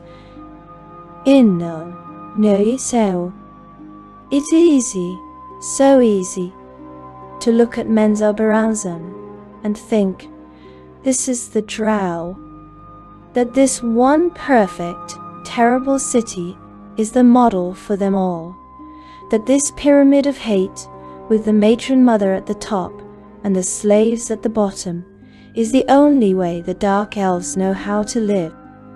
But the Drow are a fractured people. End. Their descent into the Underdark did not happen as one. They were scattered, hunted, terrified, driven beneath the earth in 1,000 different directions. They found 1,000 different caverns. They built 1,000 different homes. Not all of them built Menzoberranzan. Ishiri, istitane kabio, kiadoke. The Drow are not a monolith. Their evil is creative. It finds new and strange ways to express itself. Let us leave the city of spiders. Let us travel for weeks through deep, unmapped, silent rock. We are going to Chednasad, pronounced Chednasad, the city of shimmering webs. Endakandal. Gao. Gi. When we arrive, we do not find a cavern floor. We find a void, a great, bottomless, yawning chasm in the earth, a mile-deep gash that plunges into nothing. Spanning this chasm are webs. Not living webs, not silk spun yesterday. These are calcified webs, ancient petrified glistening strands of mineral and stone, relics left behind by some long-dead spider god. And on these webs, the Drow have built their city. Indeed, the buildings of Chednasad are not spires rising from stone. They are cocoons, hollowed out, carved, delicately sculpted stone sacks clinging to the chasm walls, or hanging suspended in the abyss, anchored only by those ancient, shimmering, brittle strands. To live in Chednasad is to live in a state of permanent vertigo. Ow! The walkways are thin, vibrating, swinging bridges of silk and stone. A single misstep does not mean a stumble. It means 1,000 foot fall into darkness. Andadarish. The society here looks at a glance like Menzoberranzan's, ruled by Lolth, ruled by matrons. But it is different, more brittle, more precarious. Shednazad is defined by the fragility of its existence. Now, and it count on the fragility of its existence. In Mensobaransan, if your house is destroyed, your neighbor's house still stands upon solid rock. In Shednazad, if one of the great noble web cocoons is sabotaged, it plummets into the void, and as it falls, it tears away the webbing it was anchored to. That web is anchored to another cocoon, and another. Warfare in Shednazad is not only assassination and intrigue, it is a terrible, desperate, complex game of not cutting the wrong thread. It is a city that lives in constant fear of gravity. Now, and Sam is a city that, it must be said, eventually fell. During the great upheaval of Lolth's silence, war tore the city apart, and it finally did what it had always feared. It ripped its own webs to pieces and fell into its own dark grave. But even Shednazad, for all its strangeness, still bowed to the Spider Queen. What if a city did not?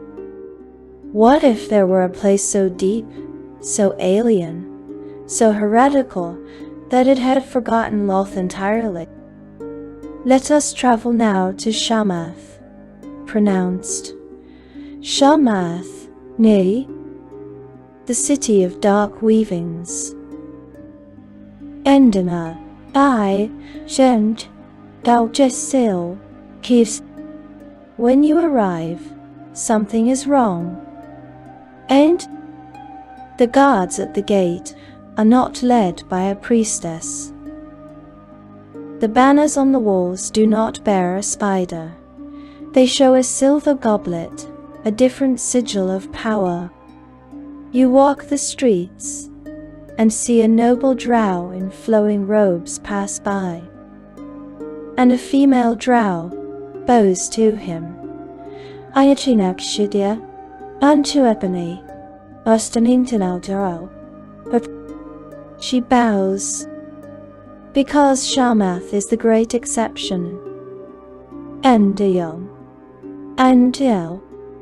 It is a drow city, ruled by wizards. A magocracy. Long ago, in the city's ancient history, the male wizards of the great houses did something unthinkable. They cooperated in Sao. They formed a pact. They looked at the tyranny of the Lolth sworn priestesses and decided to end it. They did not fight a glorious open war. They conducted a purge. They used their magic to slaughter the clergy. Every matron, every priestess, every female noble who would not renounce the Spider Queen. They hunted them to near extinction. In the power vacuum, they built a new society. Built a new society. A society where power is not based on divine favor, but on arcane knowledge. In Shamath, you do not rise in rank by pleasing a goddess. You rise by knowing more spells, more secrets, more ways to twist reality than your rivals. It is a city of wizards, male wizards, wizard. The women are pushed into the roles males once held elsewhere. Merchants, bodyguards, consorts, priestesses of Lolth are remnants of foreigners, tolerated at arm's length at best, undermined whenever possible. It is a perfect inversion of Mensobaransan. No, but do not mistake this for a better place. Naan, Antili, and Sebdazil. It is not. No. And to It is not a city of light, reason, and scholarly curiosity. It is a city of drow wizards. N.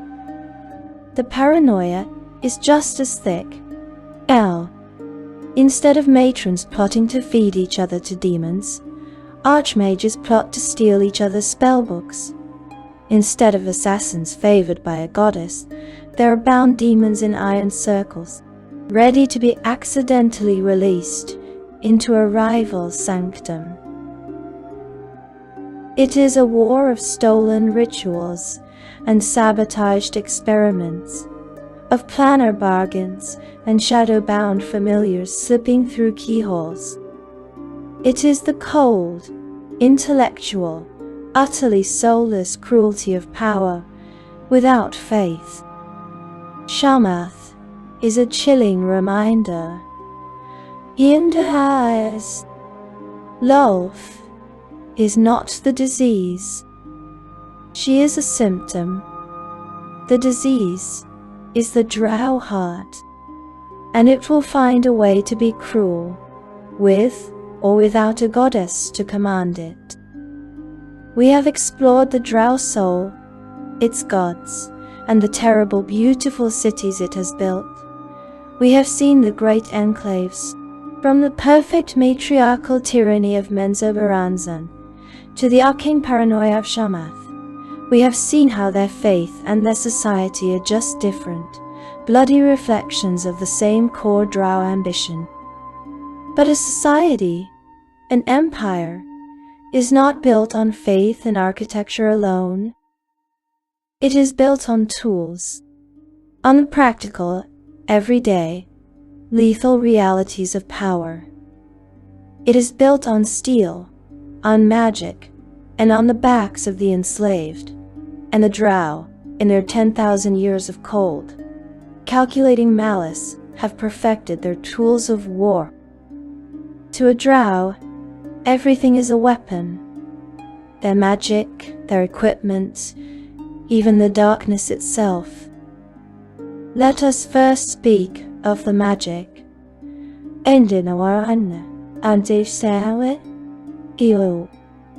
Not the grand reality-bending spells of an archmage or the agonizing miracles of a matron mother, but the magic in their blood. A drow is born of magic. The curse that blackened their skin and bleached their hair also wove the shadows of the Underdark into their souls. Every drow, even a lowly merchant or common soldier, can touch the darkness.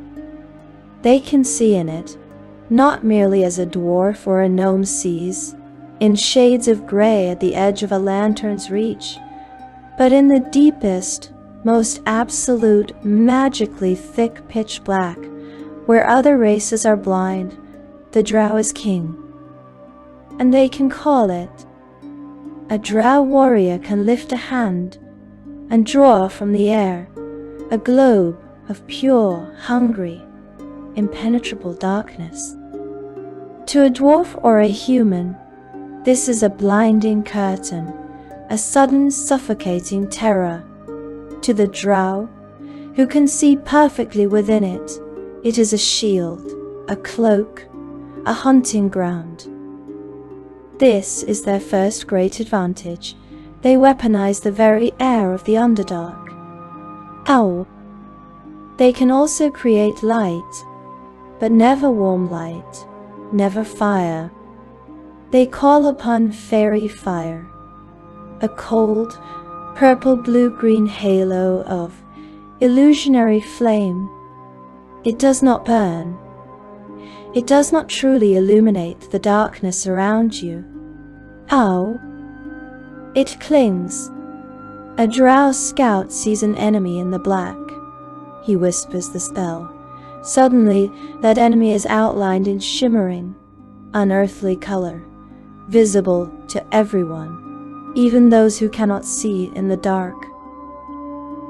He is marked. Intimen.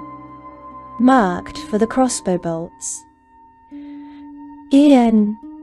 Iomi. And then there are the crossbows. And then these are the iconic tools of the Drow. The hand crossbow. More silent, elegant. It can be hidden in a sleeve and fired one-handed. A Drow warrior with twin blades can let one drop, fire a bolt, and draw steel again in a breath. It is a masterpiece of lethal efficiency. Bounda say, Nejesimayan, Ajhawisat said, Sitau Dibanik Shadoku. And it is not the bolt that kills you. Pendi On Ishtamanadamtal. It is what coats it. Poison. Indecideology. This is the true Drow weapon. Not steel, not spells. Poison is the art form of their entire society. A matron mother does not rise through honorable challenge. She rises by knowing which toxin to slip into her sister's wine, which venom to smear on the lash, which vapor to release into a rival's bedchamber. Young. Drow poison is special. In Echarity, is special. It is distilled from the venom of their sacred spiders, and refined with strange alien fungi and alchemical secrets hoarded for centuries. And its goal is often not to kill. Ninja Iduan and Sudem. Death is wasteful. The most common Drow poison is a paralytic, a dark, oily, sickly sweet paste on the crossbow bolt or dagger edge. The bolt hits, it stings. Then the world stops. Muscles lock, lungs sighter. You collapse on the stone. You cannot move, you cannot speak, you cannot even scream. But you are awake. You are aware. Your eyes remain open as the Drow warriors step out of the darkness, red eyes gleaming, white hair shimmering in their own cold, conjured light. You watch as they clasp barbed shackles around your wrists. You watch as they drag your helpless companions away. This is the true terror of the Drow. They are slavers. This is the final tool, the most important one, the most important one, slavery. The entire Drow economy, their entire civilization, would collapse in a day without it. Who digs their tunnels? Who builds their spires and bridges? Who tends the fungus farms and herds the Rothe? Nyopiti. Who feeds the spiders? Who is strapped to the altar when a matron mother needs a living heart to spill for her goddess? The slaves. Slavery is the foundation of their philosophy. We are strong, you are weak, therefore we own you. It is the ultimate expression of Lolth's creed. A Drow is never more truly Drow than when fastening a barbed, cruel, magically binding collar around the neck of a lesser being. Their magic is for control. See, their weapons are optimized for incapacitation. Oichan. And their entire society is built to funnel the weak into a life of pure, total, agonizing service. We have explored the vast, abstract, and terrible machine of Drow society. We have seen its gods, its cities, its schools, its rules of war, and its tools of poison and slavery. We have seen the system. But a system is impersonal. It is just a structure. To truly understand the Drow, we must look at the people who thrive in that system. We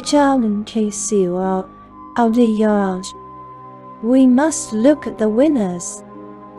The ones who have mastered this game of poison, betrayal, and chaos. The Drow who have looked into the black, web-filled heart of Lolth's greed and said, "Yes, this is power, and I will take it." These are the exemplars, the icons of Menzoberranzan. Owl. And for 2,000 years, one name has defined power. Ichachawo Dirchawas Desu. One shadow has loomed longer than any other. Benre. Xiaochedio. Dearana Dan Sekidota. The first house of Menzoberranzan. In Dao Dai Dao. At its head sat a living goddess, a matron mother so ancient, so powerful, and so utterly ruthless that her reign became synonymous with the city itself. Ivone Benere. Nenisilbi Ananti. She was not a Drow. And you. She was the Drow. She was the matron mother of matron mothers. For 2,000 years she ruled the ruling council. She was the council. She had seen hundreds of other houses rise and fall. She had watched countless ambitious priestesses try to challenge her. She was still there. She was a master of the game. She did not just play it, she defined its rules. She was Lolth's perfect servant. Her cruelty was legendary, but never random. It was cold. It was precise. It was a tool of policy. She understood the true secret of Lolth's web. Power is not just about killing your rivals. It is about making your rivals kill each other for your amusement. Anshiu. Ivona was the past, the ancient, unmoving, perfected symbol of Drow tyranny. In Dao. But time, even for a Drow, moves forward. When Yvonne finally met her end, in a war she believed she could not lose, the question was simple. Identitizing. The question was simple. Who could replace her? Who could embody the future of Lolth's will? We must look to her daughter. And Q. Gwenta Benre. Michal Nibiatsu Weiss. Giste. If Yvonne was the cold, perfect, ancient masterpiece, Quental is the bloody, broken, reforged weapon. Quental is the new generation. She is just as cruel, just as ambitious. But her faith is different. It is not the calm, arrogant, assured faith of her mother. It is the burning, fanatical, terrified faith of a survivor. Because Quental failed, she died. Caught in the wars that shook Menzoberranzan, she was slain. Her story should have ended. She should have been another corpse on the pile of Drow ambition. But Lolth had other plans. During the terrible time of the Silence, when the Spider Queen vanished and her priestesses were left without magic, without their goddess, it was Quental who was sent on a quest to find her. After Quental's death, Lolth reached down into the abyss and dragged her screaming soul back. She was resurrected, reborn. Yawintian Kai, anointed by the Spider Queen herself. Quental has been to hell. She has seen what failure truly looks like, and she has been chosen to return.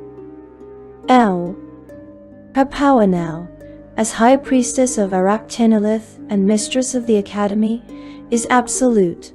She is not merely a servant of Lolth. She is her personal trophy, her favorite pet. She is the living proof that even in death, there is no escape from Lolth's test. She is the perfect fanatic. She is the future of the Drow. We have seen the ancient ruler. We have seen the fanatical successor. Ival and Quenthal, the perfect priestesses here. But this is a matriarchy. What of the males? Are they all tools? Just slaves? Just Sagnafines who die in quiet, anonymous service? No. Because there is one Drow male who looked at Lolth's game, who looked at the matriarchy, the chaos, the religion, and decided that it was all insane, not immoral, anti-necessary, inefficient, a waste of useful resources.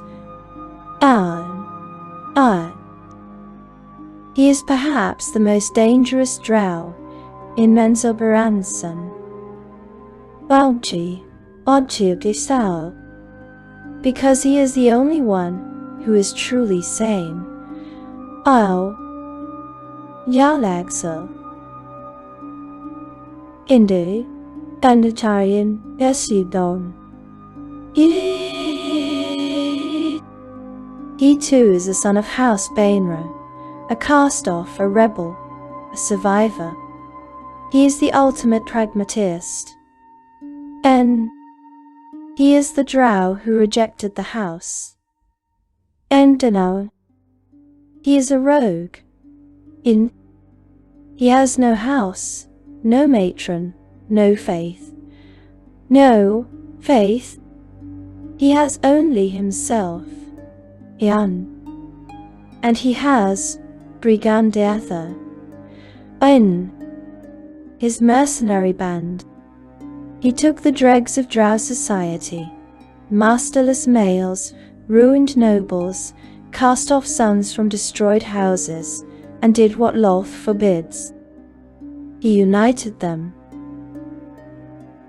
Not with faith, not with fear, and with coin, Enderthewan. With profit. Jarlaxle is the spirit of Drow capitalism. He understands that his mother, Yvonne, and his sister Quenthal are so busy playing Lolth's game, so obsessed with status and sacrifice, that they are blind to the real game. The world outside, Menzoberranzan. Yalaxle is the one Drow who has real living contacts on the surface. He sells mercenaries to his own people to fight their house wars. He arms surface cities and underdark enclaves alike, always from the shadows, always at a profit. He plays all sides. He is the flamboyant, charming, utterly untrustworthy assassin with the magical eye patch and the hat with a giant feather. His entire persona is a distraction. Behind it is a genius.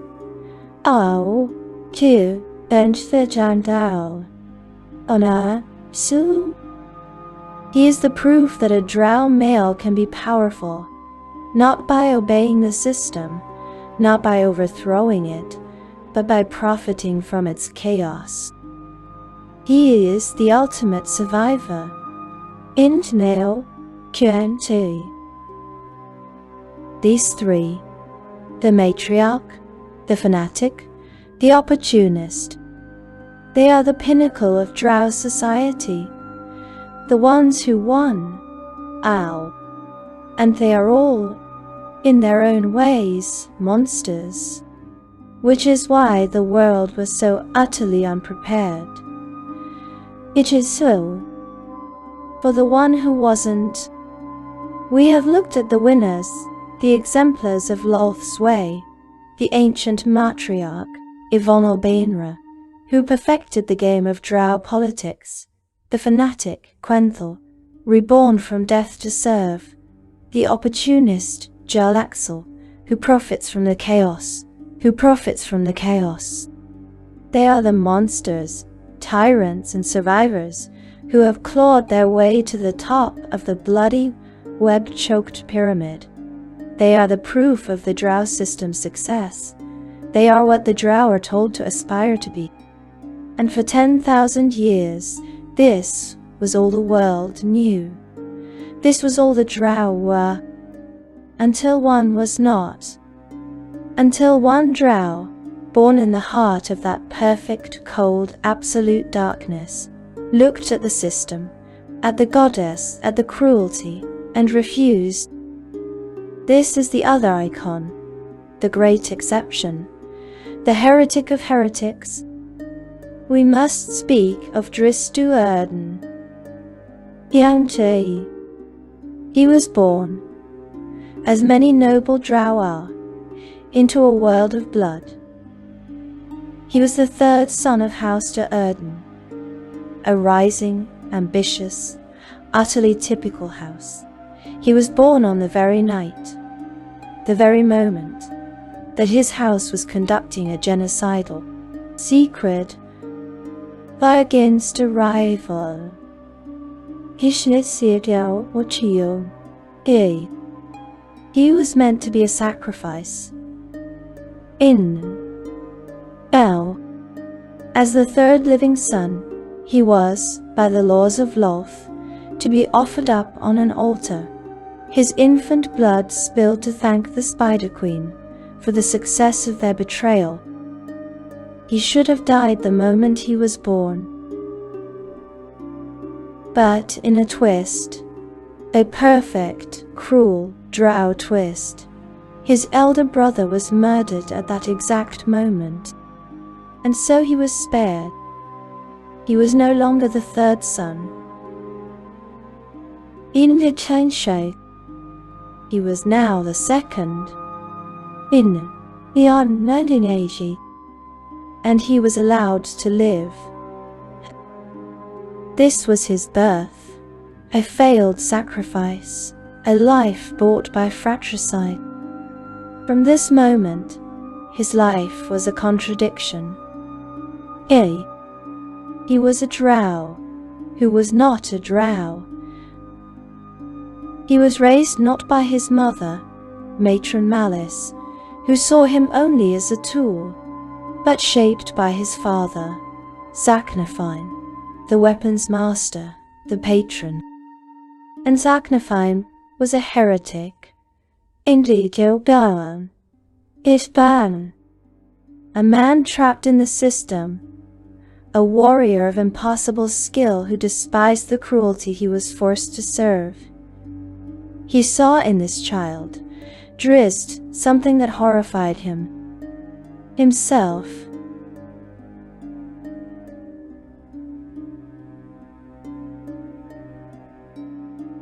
So he trained him. He taught him the way of the blade. Endowed Sarai, Shibjewan to Su, on stay. But he also taught him something else. He spoke to him. He challenged him. He taught him to think. He planted seeds of doubt. Is this right? Do you enjoy the kill? Do not let them make you what they are.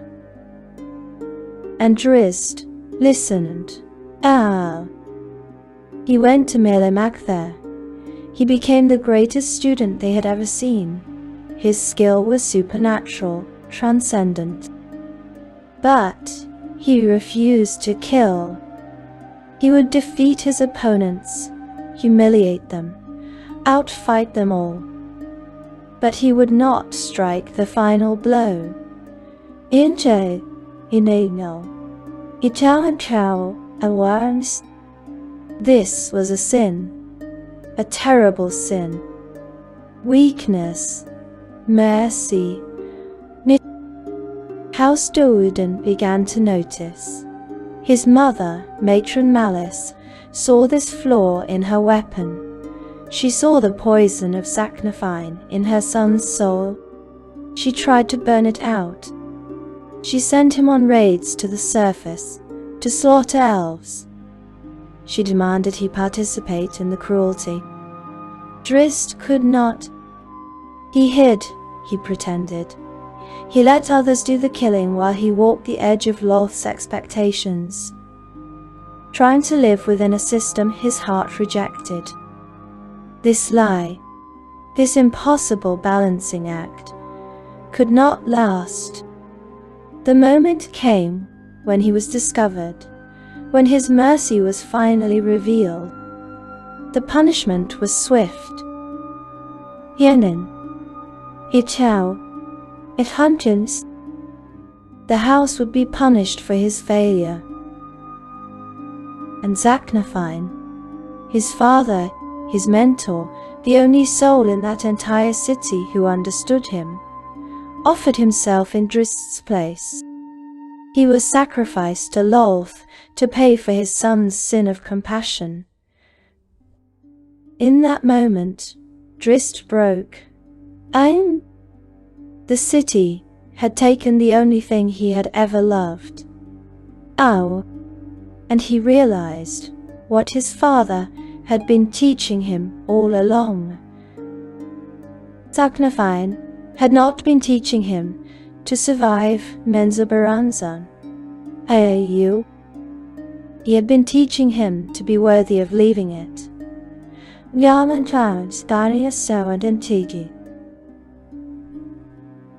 And so, Drizzt left. He walked out of the city. He turned his back on his house, his goddess, his people, his entire world. And he walked into the Underdark, alone. This was the true betrayal. Not betrayal for power. Nitties. Betrayal for morality. Identity. Until power. It was the one act Lolth could not understand, the one sin she could not forgive. He did not leave to join Vararan. He did not leave to kneel to Kiara and Sally. He left to be free. His existence changed the world.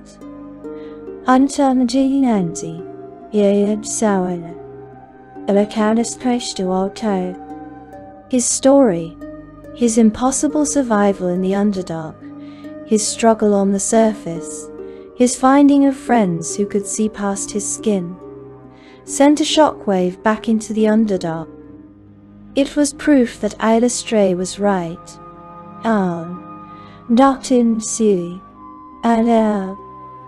Proof that the Drow heart was not the disease. Lolth was intelligent.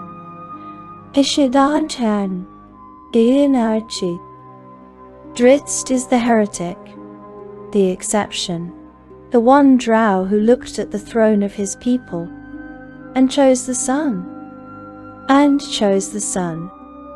We have spent our time in the Underdark of the Forgotten Realms.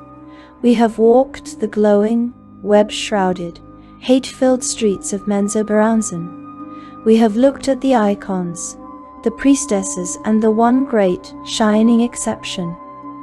It is easy to believe that this is the Drow. Now, that this story of Lolth and Corellon and the great primal betrayal is the only story.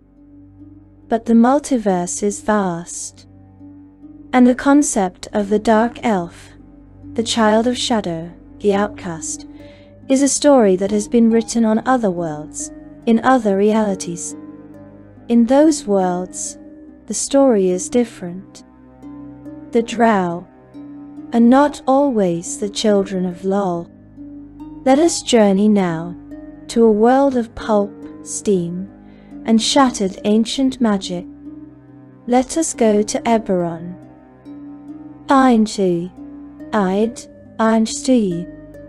We must travel to the continent of Zendrick, a land of lost empires, giant haunted ruins, and jungles so vast and dangerous that they have swallowed civilizations whole.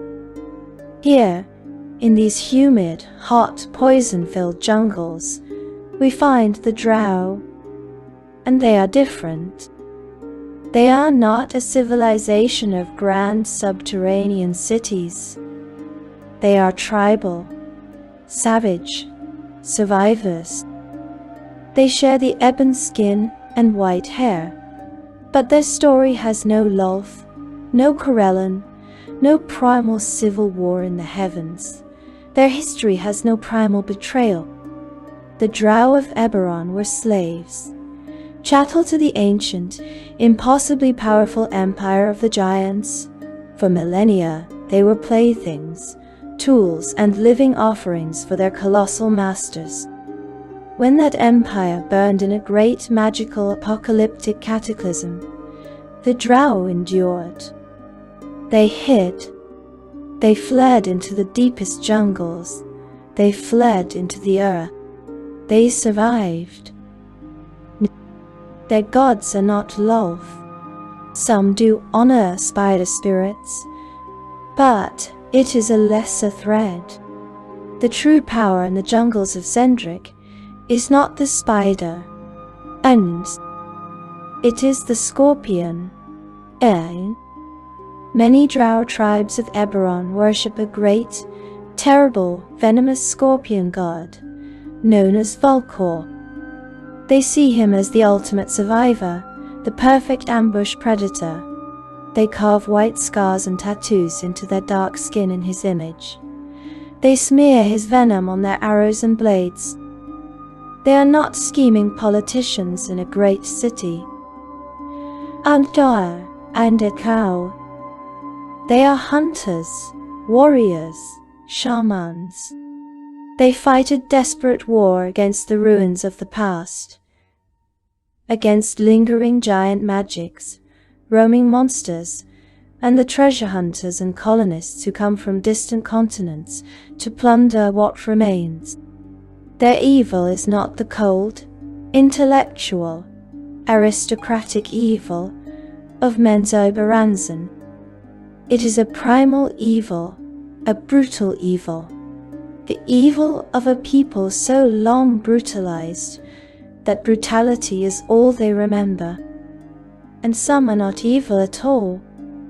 Some are simply trying to survive, clinging to their autonomy in a continent designed to kill them. It is a different darkness. Now, let us leave Eberron ne Juan. Let us journey again to a world of warring gods and discover destinies. Let us go to Exandria, to the continent of Wildemount. Here, in a land of permanent, shadow-soft twilight gloom called Xorhas, we find the Drow again. And here, they rule an empire. Now they can the Kryn dynasty, and it is unlike anything we have seen. Here, these Drow live on the surface, in their dim, shadowed, cold lands. They build cities of stone and crystal that gleam under strange skies. They are not wantonly cruel. They are not anarchic. They are ordered, disciplined, civilized. Their neighbors, the humans and dwarves of the Dwendalian Empire, see them as monsters, as demons, as creatures of night pushing against the borders of a proper kingdom. But the truth is far stranger. Itu, the Drow of the Kryn dynasty, do not worship Lolth. They do not bow to Veron or Ilastree. Whelm, Apteni, Conaternishu. They follow the Luxon, the beacon of light.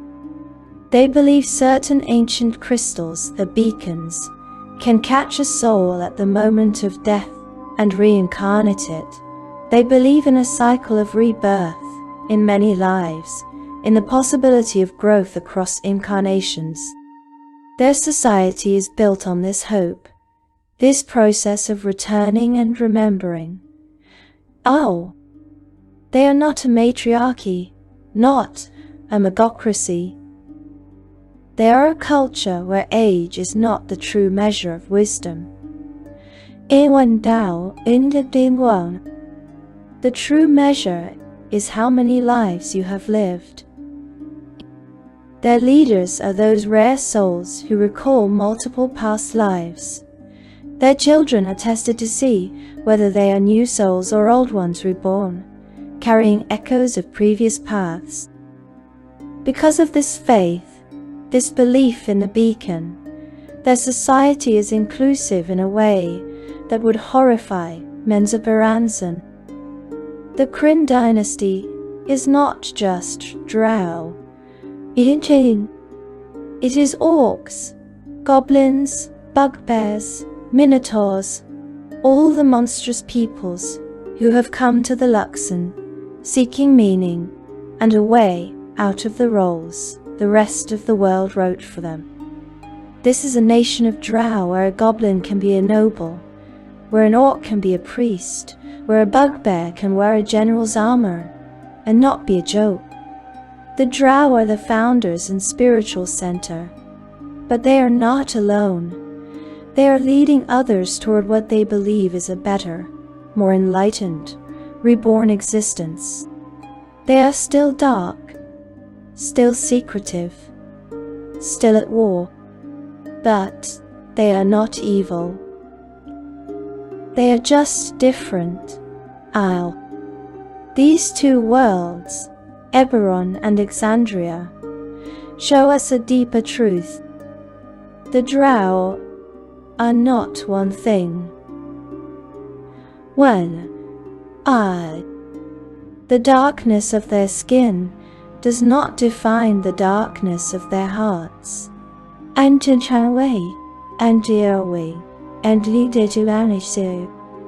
They are a story.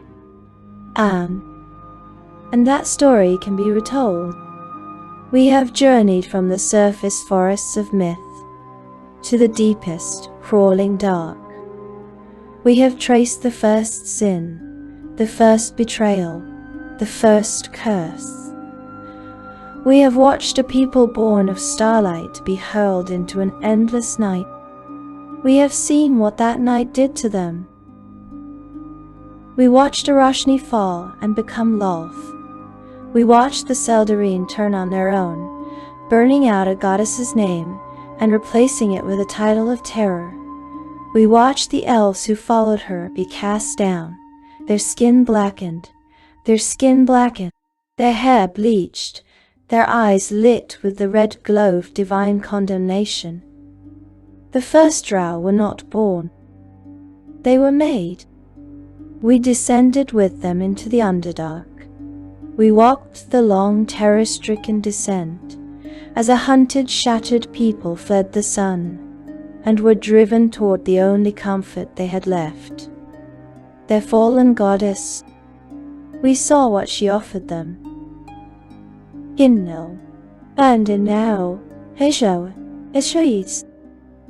the demon web pits, Lolth spun a new order from the ruins of an old love. She took a people broken by exile and gave them a creed, Fear is strong, love is weak. Strength is all, weakness is nothing.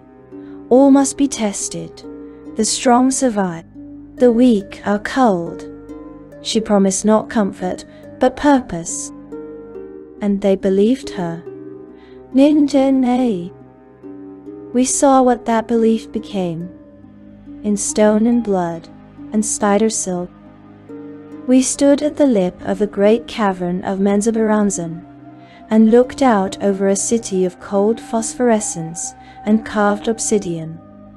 We watched Narbondel's red pulse crawl up the central pillar as an entire civilization measured its days by magic and hate instead of sun and shadow.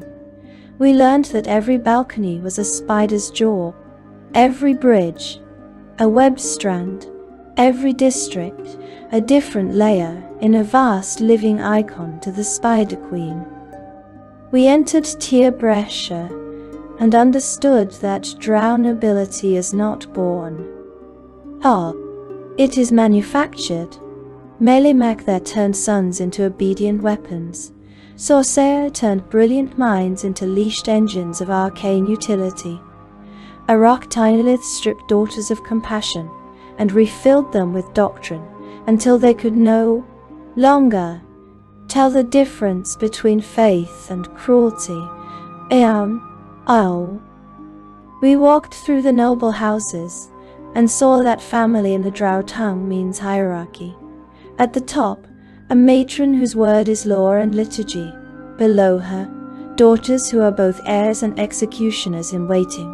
Beneath them, wizards and weapons, masters whose power buys them indulgence, but never safety. Below that, commoners whose existence depends entirely on the house crest they bear. At the bottom, slaves. We saw that a house is not a home. It is a pyramid of fear, constantly in motion, constantly at war with itself and its rivals. We watched as houses rose and fell in single nights of orchestrated annihilation, and then listened to matrons explain to the council that Lolth clearly withdrew her favor, and that the vacant estate must be claimed. Piously, of course, for the good of the city. We met the gods that grow in the cracks of such a world. Lolth, who turns betrayal into sacrament, and dried us into both curse and blasphemous gift. Araushnee and Ilastree, who represent rebellion from within and escape toward the light. Araushnee, who offers a colder, quieter revenge in Undeath. Gaunadawa, the hunger beneath even Lolth's webs, who promises not order, but dissolution.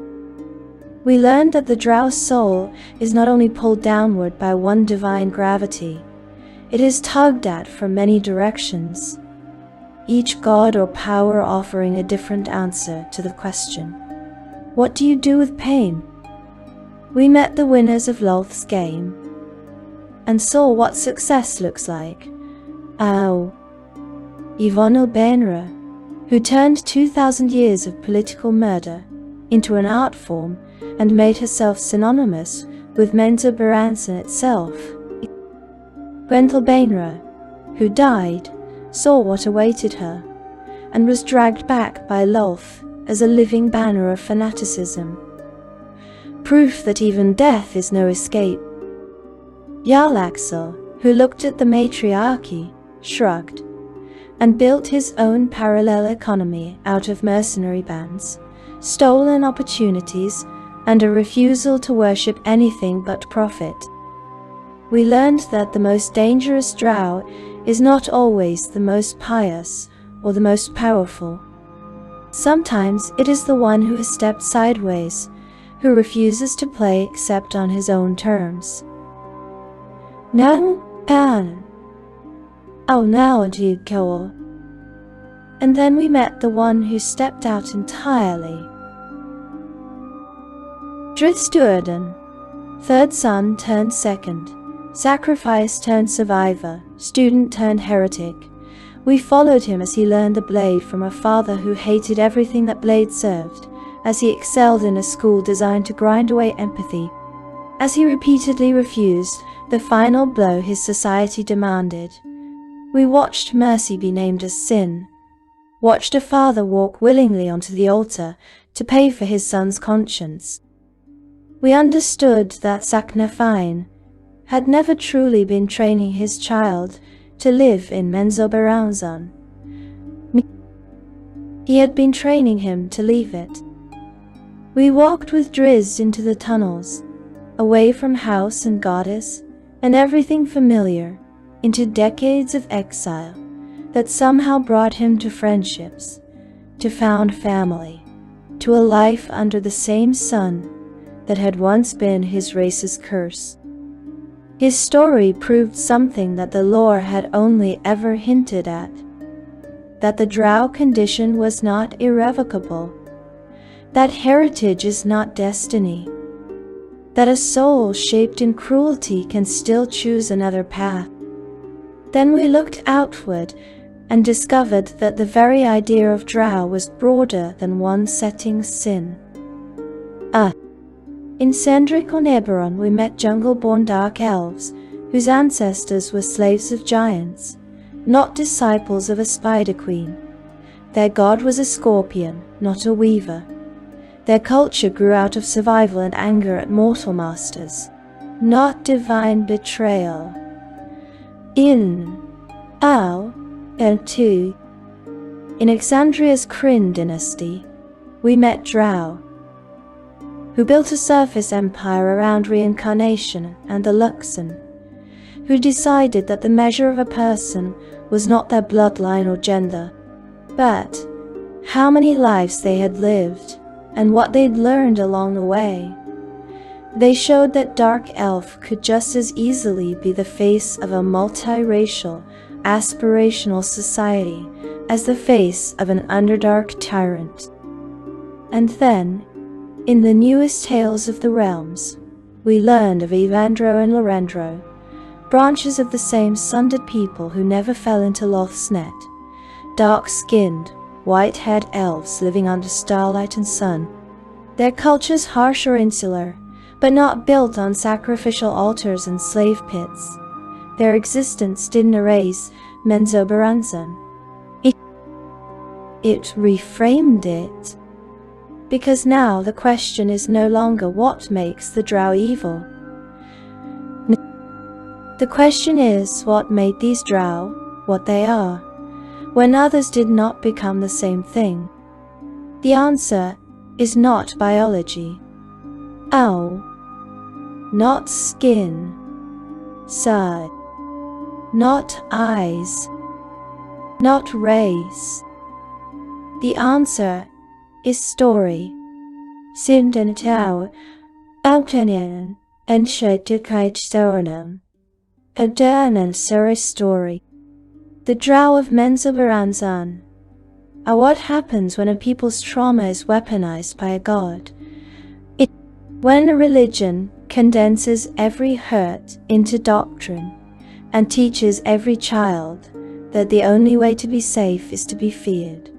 They are what happens when a culture chooses, generation after generation, to equate power with cruelty and survival with domination. Now, see the Drow of Eberron, Exandria, Evandro enclaves, Lorendro jungles, they show that the template can be rewritten, that Dark Elf is a canvas, not a verdict. So where does that leave us? With a people who are, in truth, one of the richest mirrors in all of fantasy. On one side, the Drow show how far a culture can fall when fear and pain are given divine justification. They are a warning about systems that punish empathy, reward betrayal, and call it strength. They answer the question. What if every cruel instinct our world has ever indulged were organized, sanctified, and allowed to rule for 10,000 years. On the other side, the Drow show how stubborn a spark can be. A spark of doubt, of conscience, of simple refusal. In Zaknafine, in Ilistray's dances, in hidden groves, in anonymous Drow who smuggle a slave out instead of back in Drist, who walked away. And in the newest stories, they show how myth itself can grow, how a premise that once said this race is evil can, over time, be reshaped into this group was twisted by a god and a history. They can also choose something else. The Drow remain dangerous. They remain, in many tellings, the perfect villains, beautiful, alien, terrifying, and clever.